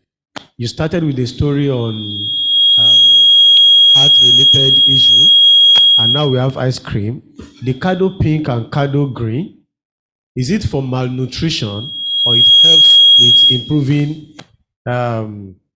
the heart health in people or in children? Or I'm finding it difficult to understand your market segmentation here. So you might want to throw more light to that. And also on pricing and storage, like Prof and Doctor have asked. Thank you. Thank you so much for your questions. I am delighted to answer. Let me start with the Cado Gray and the Cado Pink. Is it for hearts? Okay, let me start with the alignment of my story. I told a story. What I did not say was that I am here today because I changed my lifestyle, started eating plant-based food. So practically, plant-based nutrition saved my life by the grace of God. So that's the alignment between my business and what you have currently before you, because these are the outcomes, these are the things that I tailored to us when that issue came up. And then Cado Gray and Cado Pink are for children. They are packed with nutrients. They are a blend of 5 nutritious, delicious fruits. But children don't eat avocado. You know how you struggle to let your child take avocado, but with a blend of banana, tiger nut, which is creamy, and a blend of dates, which makes it sweetened, they accept this easily. So when a child leaks or when a child licks our fruity cream or drinks it or scoops it, a scoop gives the child monosaturated fat, which comes from avocado. A scoop of it gives the child fiber, which comes from banana, gives the child nourishment to nourish the brain, nourish the skin, even the heart. Monosaturated fat is very key for the development of the heart and for the functioning of the heart. So what you have in front of you is not just fruit. What you have is our tool to combat malnutrition in children. Okay, this other question was price range for the the price range of avocado products they go right now for 200 naira. Our competitors sell above 250, 300, 400, but we placed it on 200 naira because we are making a profit of 75 naira for each of that plate before you. So that's the range of the prices right now. But we are hoping to get a popsicle. That's why we are here. A popsicle machine would even make the price to go lower because it's going to save us production costs, it's going to save us waste, and it's also going to save us a lot of labor. So it will reduce our production cost because it will come in paper packs, no longer in plastic. That plastic is currently 45 naira, but the packs we are going to use with the popsicle is less than 15 naira. So that's a very huge. So it will go lower. We are hoping to sell it at least for 120 naira or 150. Then for the smoothies and the juices we make, they currently go for 1,200 naira for retail price. But those are not for the low-income earners. Our product for the low-income earners, which we are targeting the children, are the Cado Gray and the Cado Pink. The question again was that I made plenty of money. Okay, in 2017, I started this business with 45,000 naira.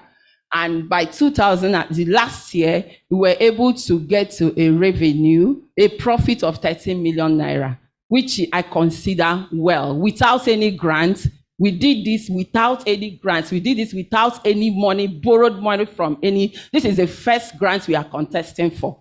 And that's how we got where we are. We have opened 2 shops. So I think that we have really done well for the business.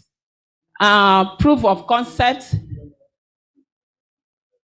13 million naira revenue. We've grown.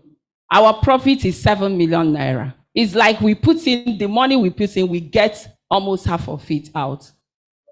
Yes. Okay. Proof of concept. If we have the capacity to, of course, we don't have the capacity, but with the funds we are getting, we'll be able to enlarge our capacity to employ more people, and then to also get. We really need a generator. You asked me a question about light. Yes, sir, your question was about light. We have been doing this business for the past 5 years to 6 years. We understand the issue of light. We know that electricity is king, but we are forced to face the challenges, which is why the product is a little bit higher to cover the cost of light. That's what we are doing. They will put it in the freezer. Our product stays in the freezer. It could stay for 2 weeks as long as there is supply of electricity, which our customers understand.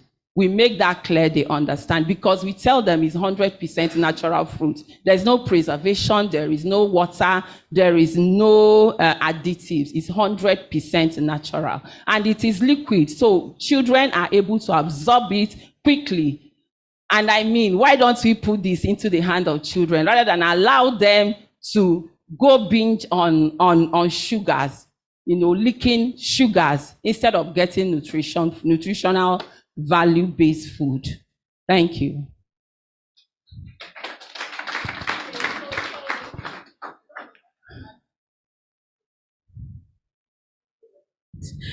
If you're targeting low income, Fan Ice cannot be your competition. Your competition will be those guys that make all those ice cream that I don't know their names. So you need to review that. Fan Ice is we focus on Fine Ice as our competition because of their push strategy. Fine Ice has a push strategy that they use their bicycle to enter into every nook and crannies of this country, into primary school. So all those small ice cream people, it's Fine Ice that pushes their own into them. Those are the ones that we have to combat. Thank you.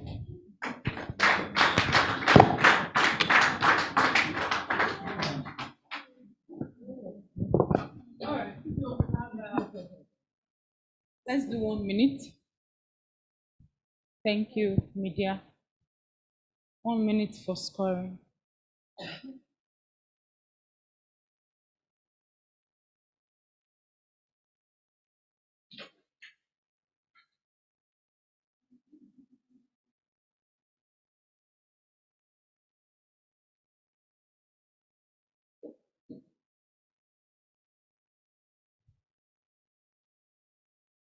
The next contestant, is going to be Mrs. Nneka Ogboe, CEO Mash Baby Catering. Please come forward and start getting ready.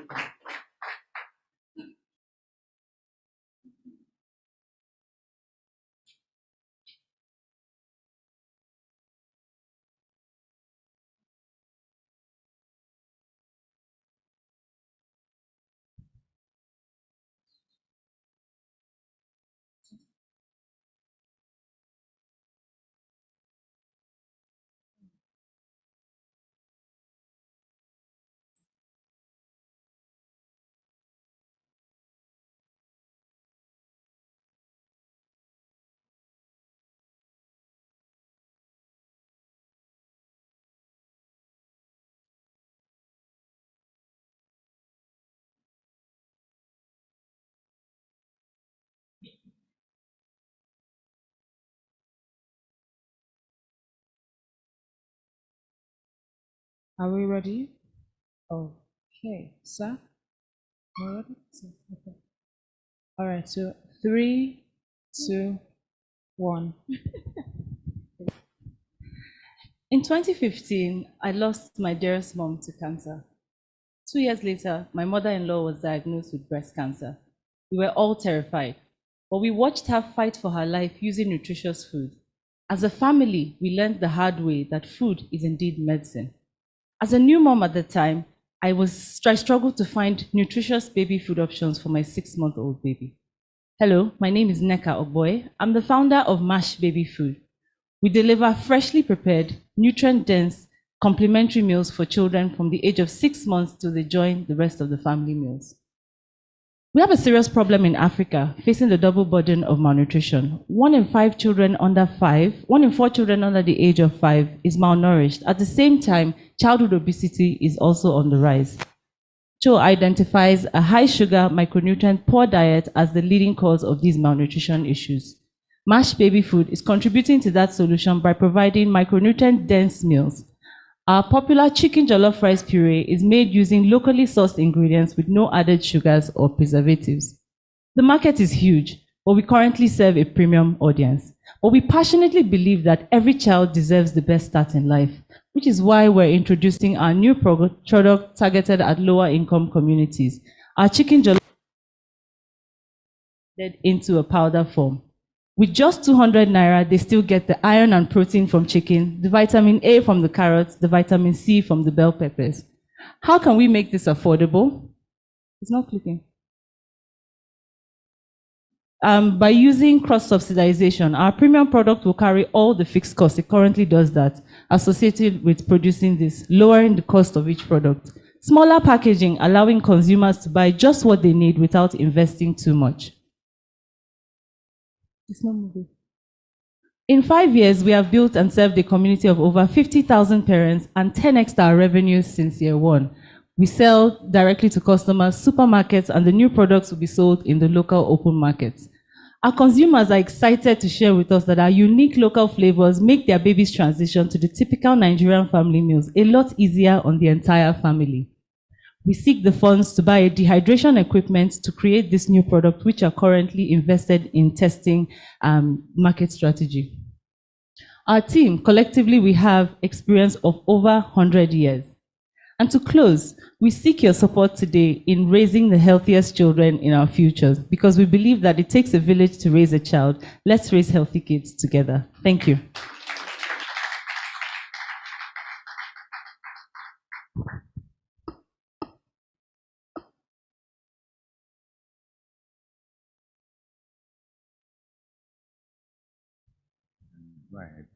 Sure. Okay. All right. Thank you very much. Mash Baby Foods, NECA, right?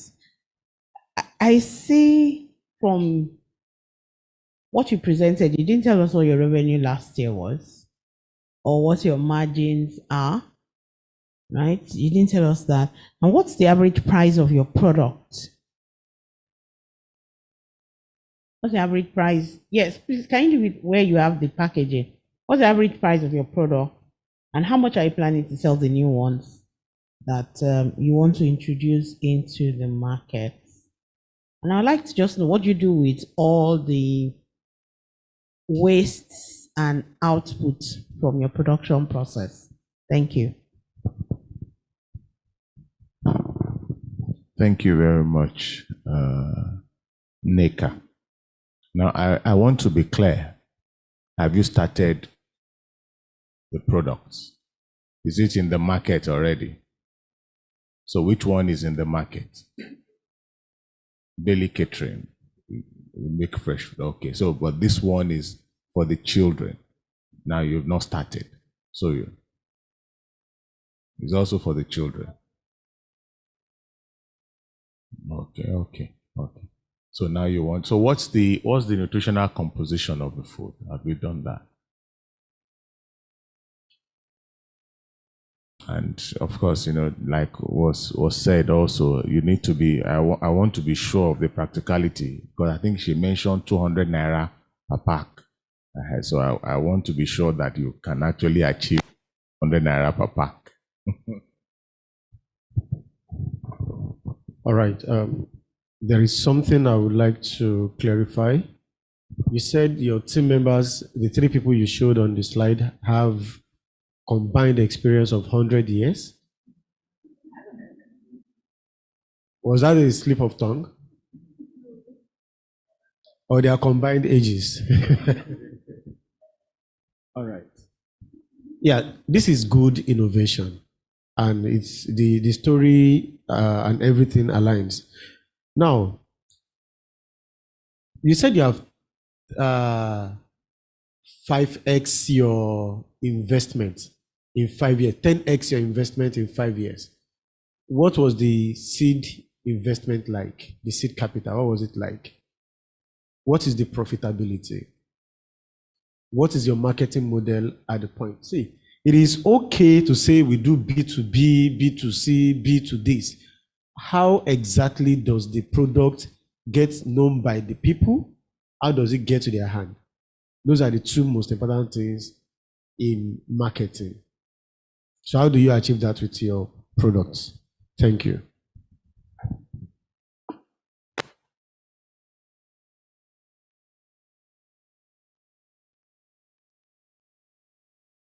All right, thank you very much for this question. So the first question, revenue last year versus margin, and I'll tie it because we had similar questions. It's an interesting question because the answer is packed. So last year we actually did 50 million. But in terms of profitability, normally our profit margin is 45%. But last year it dropped down to 15% because with the craziness that happened last year after the fuel subsidy removal, price increase of food prices, we held on increasing prices because we wanted to see where the new administration was going. By December 1st, it was apparent to us that we needed to increase those prices. So now we have increased it as of December 1st, and our profit margin is back up to 45%. So that's for last year. The average price of our current product, which is a premium product, is 4,000 naira. The new product is going to retail for 200 naira. And what we have done there is, with cross-subsidization, we're currently producing all these things. The staff on ground have the capacity to make the new products. So we're going to leave all of the fixed costs still on our existing premium products because that market can afford it. So this new product is only going to take up the variable costs that are portioned to that particular product. So that's what lowers the cost of producing that significantly. Also, the profit margin on that product is going to stay at 20% so that it can remain cheap enough for that market. For waste, what we do for waste, right now, because we prepare daily, our input is actually not so large because we prepare fresh daily. And what we currently do is we compost our waste because we have a little farm that we grow fresh herbs and some vegetables that we use. So we use that compost to in our farms. Nutritional composition, we have 2 products that are NAFDAC registered, and those are the ones that we sell through the supermarket. So we've done the lab analysis of those ones. So plantain, spinach, and eggs being one of them, we have the proteins, the ions present in those products. Team, yes, where I shared my team 100 years, it was not a slip of tongue. However, at the end, it's talking about the industry experts that we have as consultants. So we have a food safety consultant that has 30 years of experience. We have a pediatric nutritionist who has been in the business for 16 years. We have a legal person who has been in the business for 12 years. So together, they have 60 plus. Myself, I have 15 years experience in investment management and a certificate in child nutrition and cooking. For the past 5 years, I've been doing this business. And our production manager has experience in food and nutrition for over 30 years. So that's how we got that.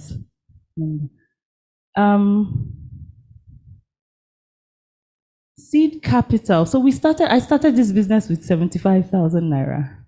And then later on, I got a loan for 500,000 to build the facility that we're currently in. That has been the injection so far in the business. And this is where we are today with our current revenues. In terms of marketing, with the premium product, it has been social media because that's where a lot of the premium parents are, word of mouth. That has been our strategy. But for this new product, which is dehydrated and to be sold in the local markets, we would use a lot of the local communities, their associations, the markets, primary healthcare centers as well. And we have a partnership with MedPlus, and they have a new mom initiative where we go around educating parents on the importance of breast milk and safe complementary feeding. So that's also another avenue to share information about this. Thank you.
I presume the judges are degraded. Okay. So we'll have Gideon Olaoye, CEO of Gopa Farms.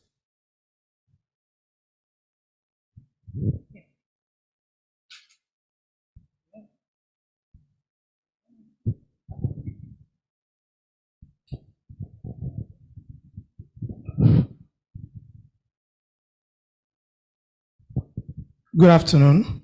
My name is Gideon Olayadulewa, the founder of Gopa Farm. Gopa Farm is a catfish farm that's into catfish processing, marketing, and distribution within the university ecosystem. We're presently in Obafemi Awolowo University. In 2019, it was published by the National Bureau of Statistics that 44.7% of students in federal universities spend less than 500 naira per square meal daily, and also corroborated by farm.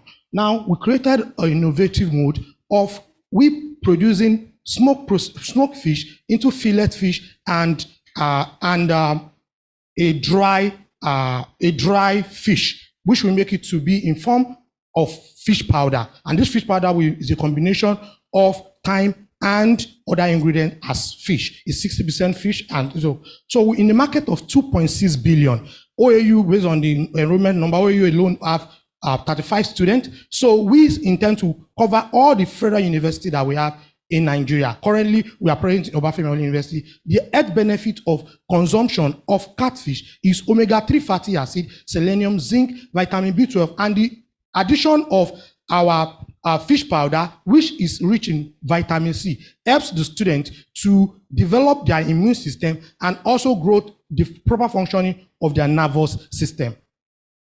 Our product, fish fillet, goes for 250 naira, and it has vitamin B12, vitamin D, omega-3 fatty acid, as well as the fish powder, which has omega-3 fatty acid and vitamin C. Now, each consumption, each student will use a hostel-to-hostel mechanism, like the way in federal university you have people who sell garri and sugar. So we empower these students to do hostel-to-hostel distribution to students for them to be able to get all these nutrients. By 2 sachets, they can have the required nutrient for their growth. In our traction, we are already in 4 years, and we'll be able to, within this 4 years, we're able to reach out to 12,000 OAU students. And we have, in last year, our revenue was 12 million naira. With the cost of production of 6 million naira, we are able to have a 50% growth. Business model, like I said, is B2B, which is hostel-to-hostel distribution and on-spot sales in hostels in universities.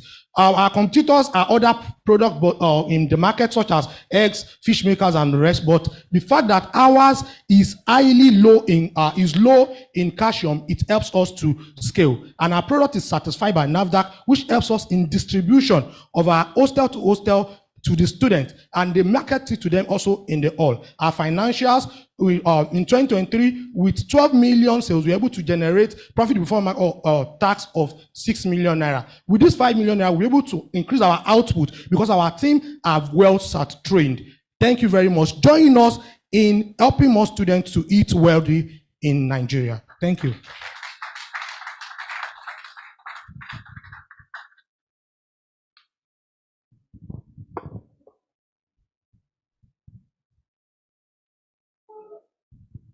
All right. Thank you very much, Gideon. Thank you for also trying to think out of the box. I know a lot of people are into fish. Now, you have this powder. Is it single user? Is it that this one is for one person? Because I'm wondering how this will meet if you use it to cook. For example, how many people are supposed to feed on this in one serving? And do you think it will actually meet the protein need? Thank you. All right, you said that you have a powder like 60% fish. What is the 40% component made of? That's what I want to ask. And then where do you get your fish from? How do you source the fish? And how do you convert it to dry fish? Thank you. All right. I think Prof forgot to ask this question. So let me ask in his voice. Is it food or medicine? Yeah, because he made he gave some information about some students who take it, gives them vitamin C, gives them this, gives them that. Do you really an average Nigerian university student cares about those things, to them to now opt for your own fish as against any other fish on campus? Number one. Number two, what is the pricing like? How does it compete with other fishes or fish sellers in the marketplace, especially on campus? Number three, you made some very bold claims about how your product helps medically. Did you carry out any tests? Maybe you have A/B testing where you control and then the experiment. Where it's okay, those who took our product over a period of 3 months, at the end of the semester, they had A's because of the nutrients they got from our product. Because you need to be really careful when you are making all these pronouncements in a pitch. Thank you.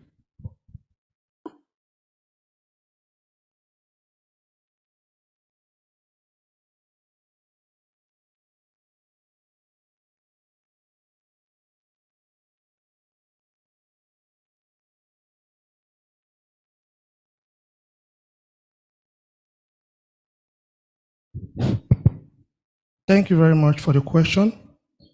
Starting with the first question, that is it a single user product? Yes, our fillet is a single user product. It is served as ingredient. Many students will spend less than 500. Most times what they want to eat is gari in the university, gari and sugar.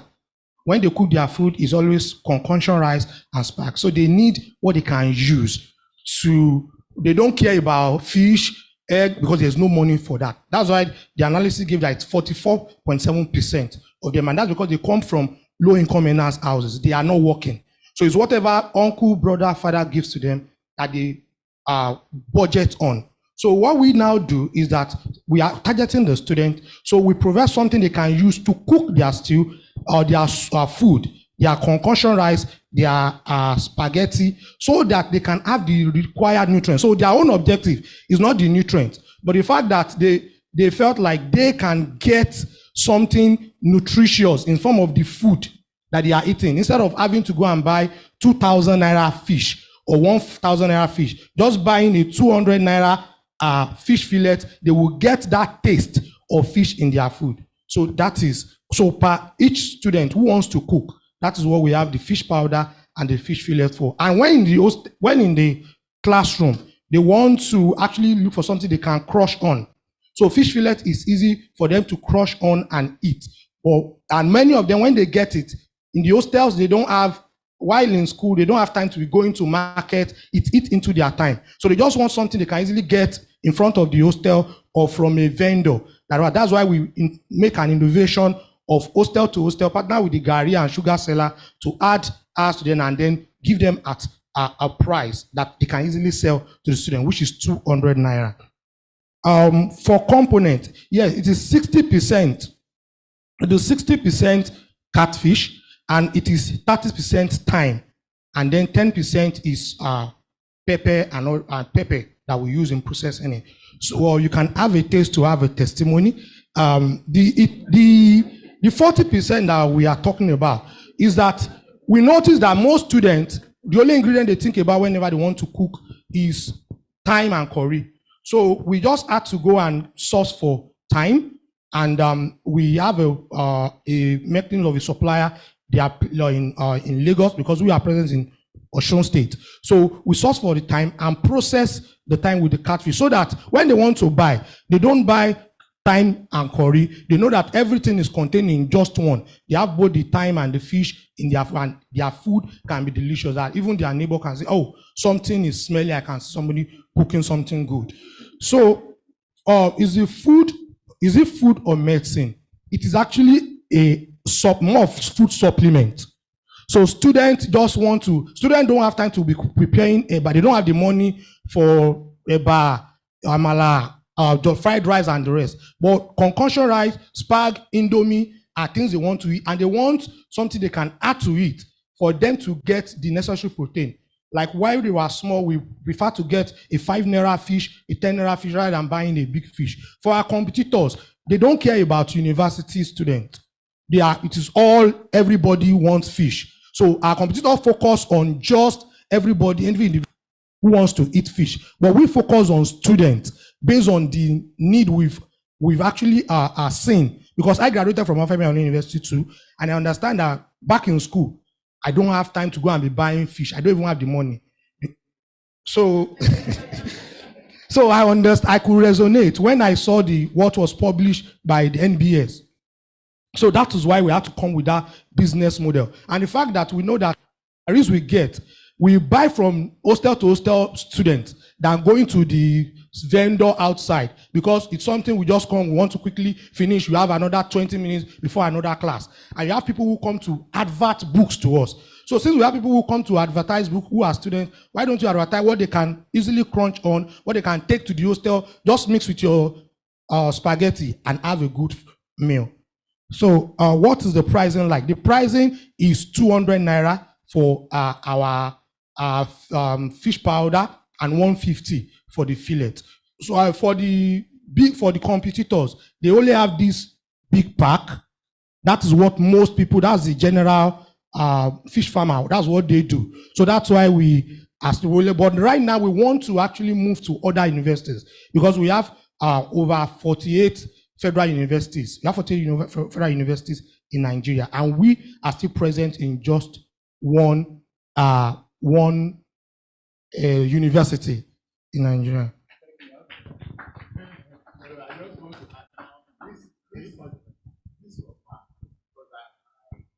The ability to meet the nutritional need is what I'm really interested in, because somebody who buys this might want to use this like 3 times, because of time, and you can't pour this quantity of time and whatever in just for one person who wants to eat rice. You understand? So the ability to meet the nutritional need for me is the issue. So if it is just like you said, supplement, just add something little, at least before they don't have anything. Now they are eating just very little. But if it is not meeting the need, then it is as good as it's not there. So that's really my concern. Thank you. Another thing I would add to what Prof said is you need to recraft your story. There is something really big, a big opportunity you are missing. There is one thing now about letting the poor breathe, right? What you are just doing is giving low-income students or below average needed to survive on campus. To find a way to put that into your story and stay in one place with your story, it will really help you. It's a very innovative product. Thank you.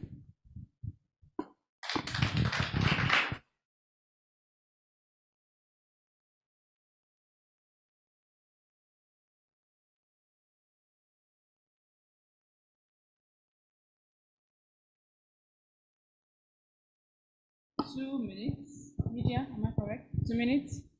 All right, 2 minutes to finish up with the scoring. And then we'll move to the next contestant, who is Mr. Moribe, the CEO, MD, everything for Zest for Life Nigeria Limited. Nigerian Enterprise, sorry. Founder.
Okay, are we ready, sir? Prof, sir? All right. Okay, so Ms. Daba, over to you. 56. I am rocking my world with the beauty of fruits and vegetables, feeling like $1,000,000, and age is just a number when you have vegetables and greens by your side. Good afternoon, my name is Dr. I am the founder of Zest for Life, a health and wellness company, and we specialize in producing fruits and vegetable juices for your health and well-being.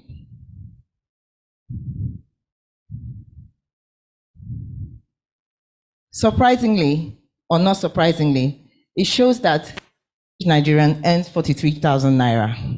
In that, 3 out of 10 Nigerians have at least one member undernourished. We have a solution. The solution is producing a product which has vitamin Z. Vitamin C is in 3 folds: vitamin C, zinc, an immune booster, and at an affordable price.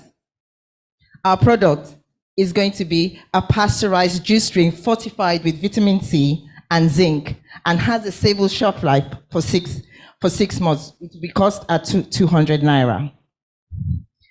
We want to get into the market size of 7.5 million, which will be our service obtainable market. And we want to key into 5% of that in the next 5 years. But I said 2. Attraction to date, in the last 9 months, we have increased our customer base, that's repeat customer, from 300 to 500, and have our revenue at 1.6 million. We are currently in 10 stores. Until date, we have produced over 100,000 bottles of juice. Our business model, we're going to show maximum impact in our community. We want to introduce microfinance schemes where the women who want to empower themselves with a little business, be our advocate, and be able to produce sell these products in their communities. We also have last mile distributors like Fan Ice, but not exactly Fan Ice, but people will come with will produce bikes where they can also become entrepreneurs. We lease it to them and they can start their own little business, and also partnership with community stores in their area to make good reach. Our competitive edge is our unique juicing method, exceptional customer service, a customized blend, and then we are serving low-income customers. This is our financial till date. By 2025, with the introduction of our new product, we would have hit 37 million naira. Our ask is 5 million to be able to, for research and development, procure good equipment, and then collaborate with PCH to be able to, thank you very much.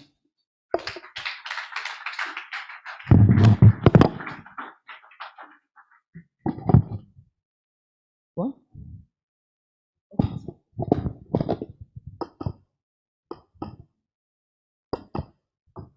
Okay, so first, let me congratulate you for your audacity and courage to come forward at 56 to pitch. This is usually reserved for young people. Please, you deserve a round of applause.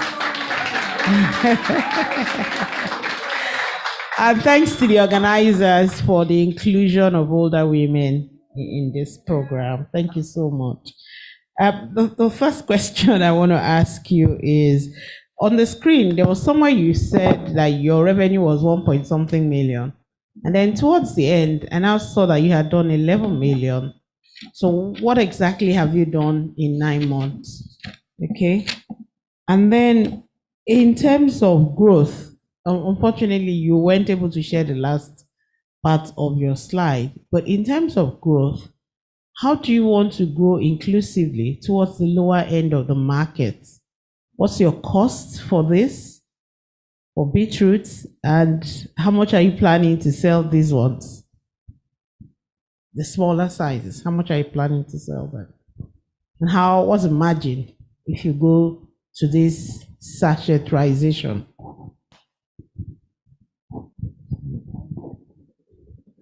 Thank you very much. I'm also concerned about preservation, because a lot of times when we produce these things, you must have how it's going to be preserved. So is this preservative free, or you had to add, one or two preservatives? Then I think you will also need to work a little bit more on your packaging. I mean the label, to make it more attractive. So if this is it for children or adults. So if they are going to, if they want, what will it be supplying them, and how attractive will it be? Thank you. Thank you, sir. You started the presentation by letting us know the percentage of people per family that's actually malnourished. Then you presented zinc, vitamin C, and immune booster as the solution.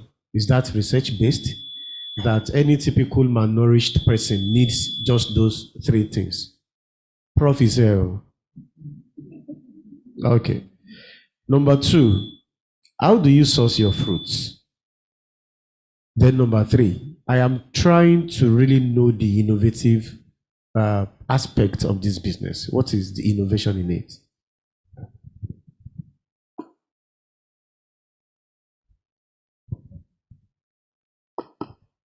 Okay, let me start with my traction. I'll go back. So this is in the last 9 months. So in the last 9 months, we've actually increased our customer base and increased our sales monthly. I forgot that it's actually monthly, and it's just in the next 9 months. And that's because previous to that, we were hit by COVID, and which almost wiped us, it's like we were starting all over again. So this is an actual, improvement from where we're coming from post COVID-19. So this is, and those 500 are actually repeat customers. But so is that something? Is that, yeah? Yes, in our lines. So you asked me how we planning to sell. What are our prices for this? This is just a prototype, so it is not yes, it's not in the market yet. So what it's going to be is going to be 200 ml. As you said, you talked about preservation. It's actually going to be pasteurized and is going to have a shelf life of 6 months. It could increase to a year, but for now we're going to make it, because as we know, electricity is a problem, and if it's pasteurized, it will last. It's going to last longer. Yes, sir. For now, but we can increase it to a year or 2 years, but for 1 year. But I have to think about it because of the nutrition it's going to have in the product. So we cannot overly, keep it for too long. So 6 to 1 year is ideal for a product like this.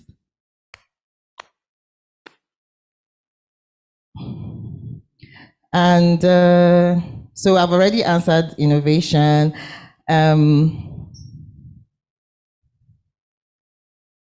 Hi, you asked about innovation.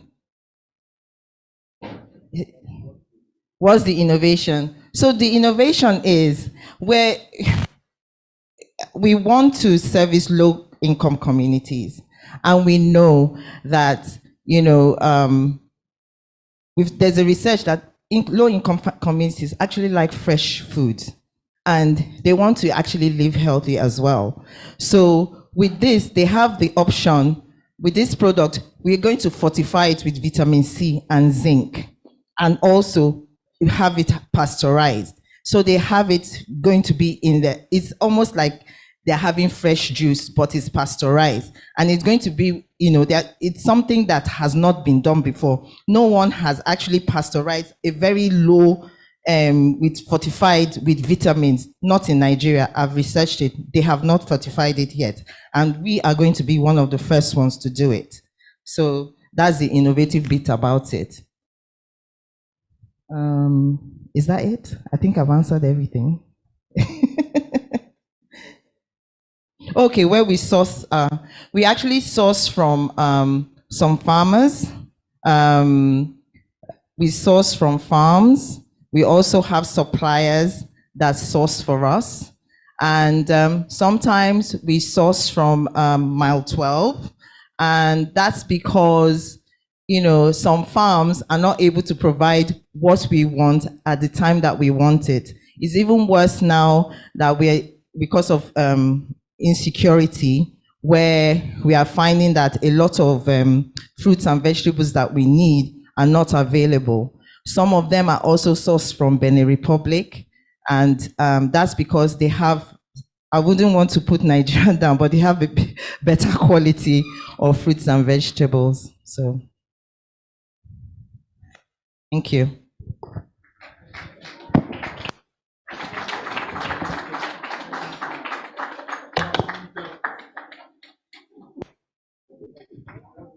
All right, thank you very much, contestants, everyone. And we've come to the end of the competition, or the first phase of the competition. We're going to give the judges some time to tidy up their scores, and then we'll move straight next to the photograph session and a lunch break. Thank you.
Okay.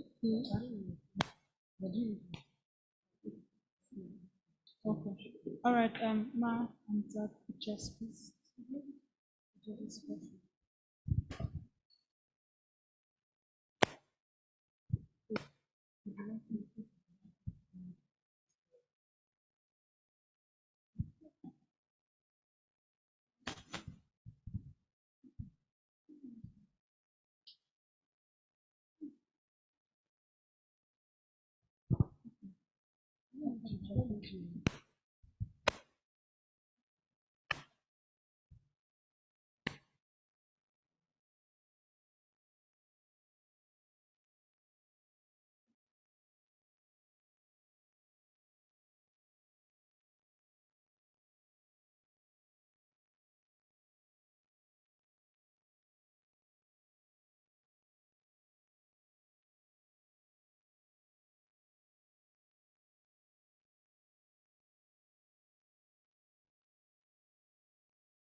Hello.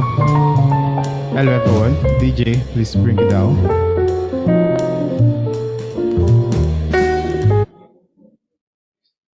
Good afternoon, everyone.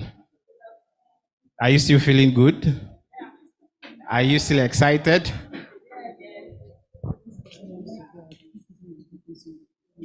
Okay, please, if you hear your car name, just know that your car is driving itself outside.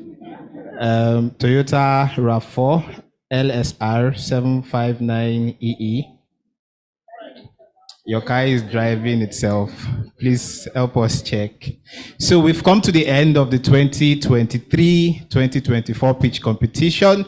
Please put a round of applause for yourself and for the organizers of this pitch competition. It was a good one. All the contestants did an amazing job. I'm particularly impressed coming from where we were when we had the first demo pitch to what we observed after this competition today.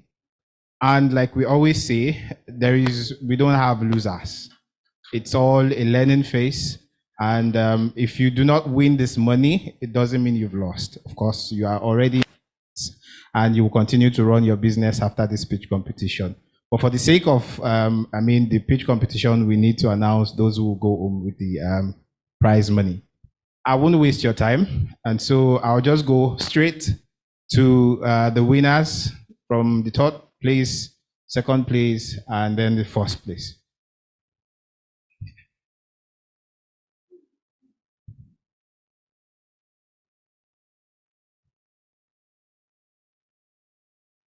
So the winner of the third prize, 2 million naira, goes to, drum roll please. Say that louder. Abisal Megatop Limited. Please.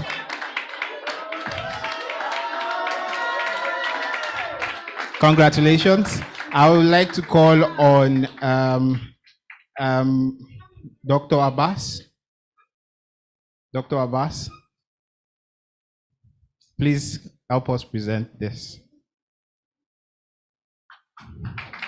Congratulations.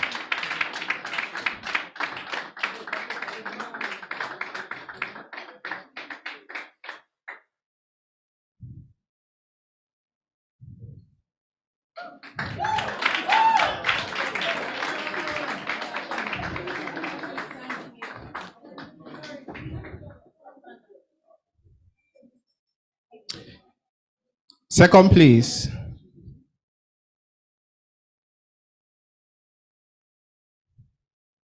The second place winner of the 3 million naira grand prize goes to, drum roll please,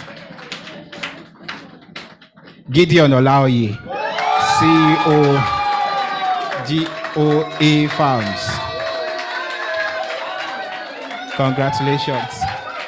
I'd like to call on Adenike, ED Faith Foundation, to present this.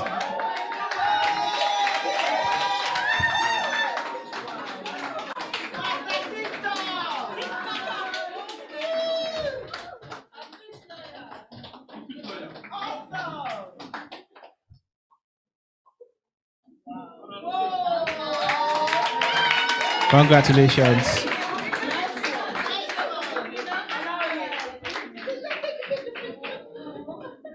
Again, everyone is a winner, but the winner of the first prize, 2023 Business Model Research Pitch Competition, winner of the 5 million naira grand prize goes to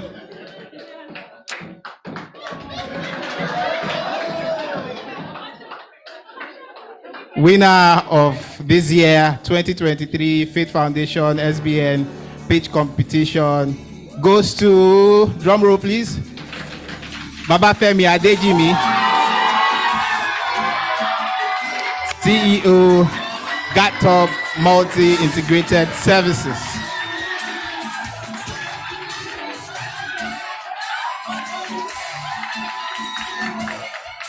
Congratulations. Margaret, please.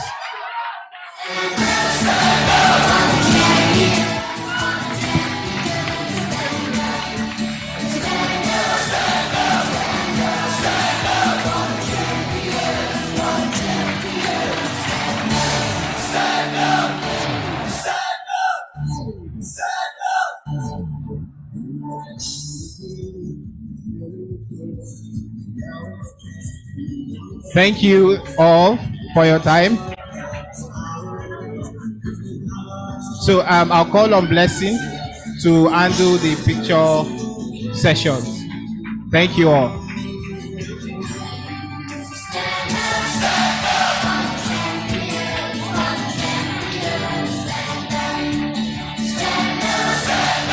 Adenike, please, we'd like you to join them. Yetunde, please. Margaret, Dr. Abbas. Hey, sorry, pictures first. Let's just hold on, guys. Please just hold on. Please come to the middle. Please come to the middle. Okay. To the middle. Allah, this way. Yes, all the jury, please. The judges. Okay, with them. Okay. You now first, please.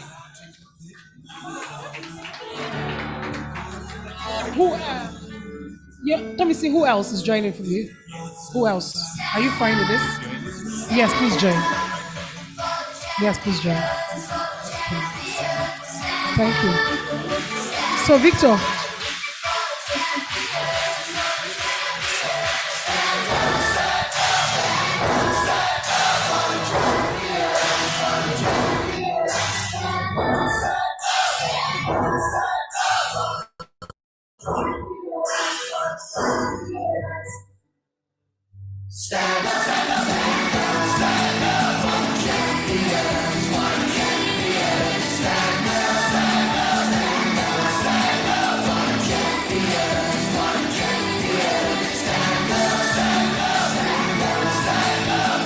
Thank you very much.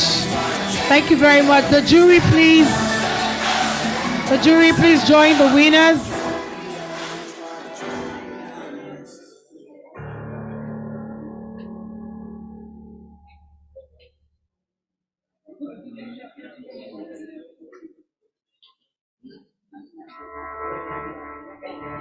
Okay.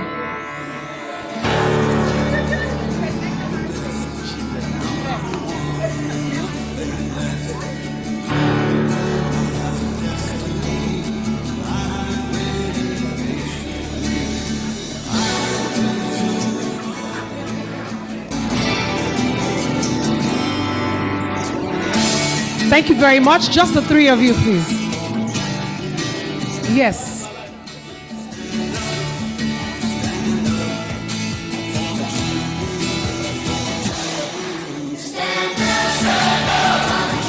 Dara, see me.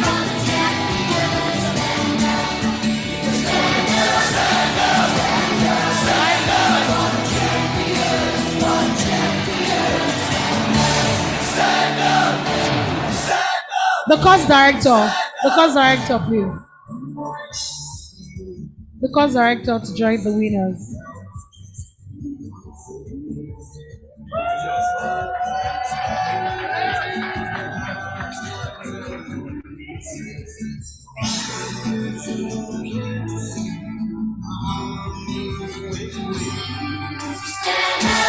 Dara, you're joining this picture now.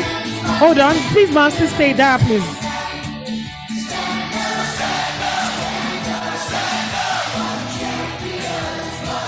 Where's Eniola? Where's Eniola? Eniola, please join.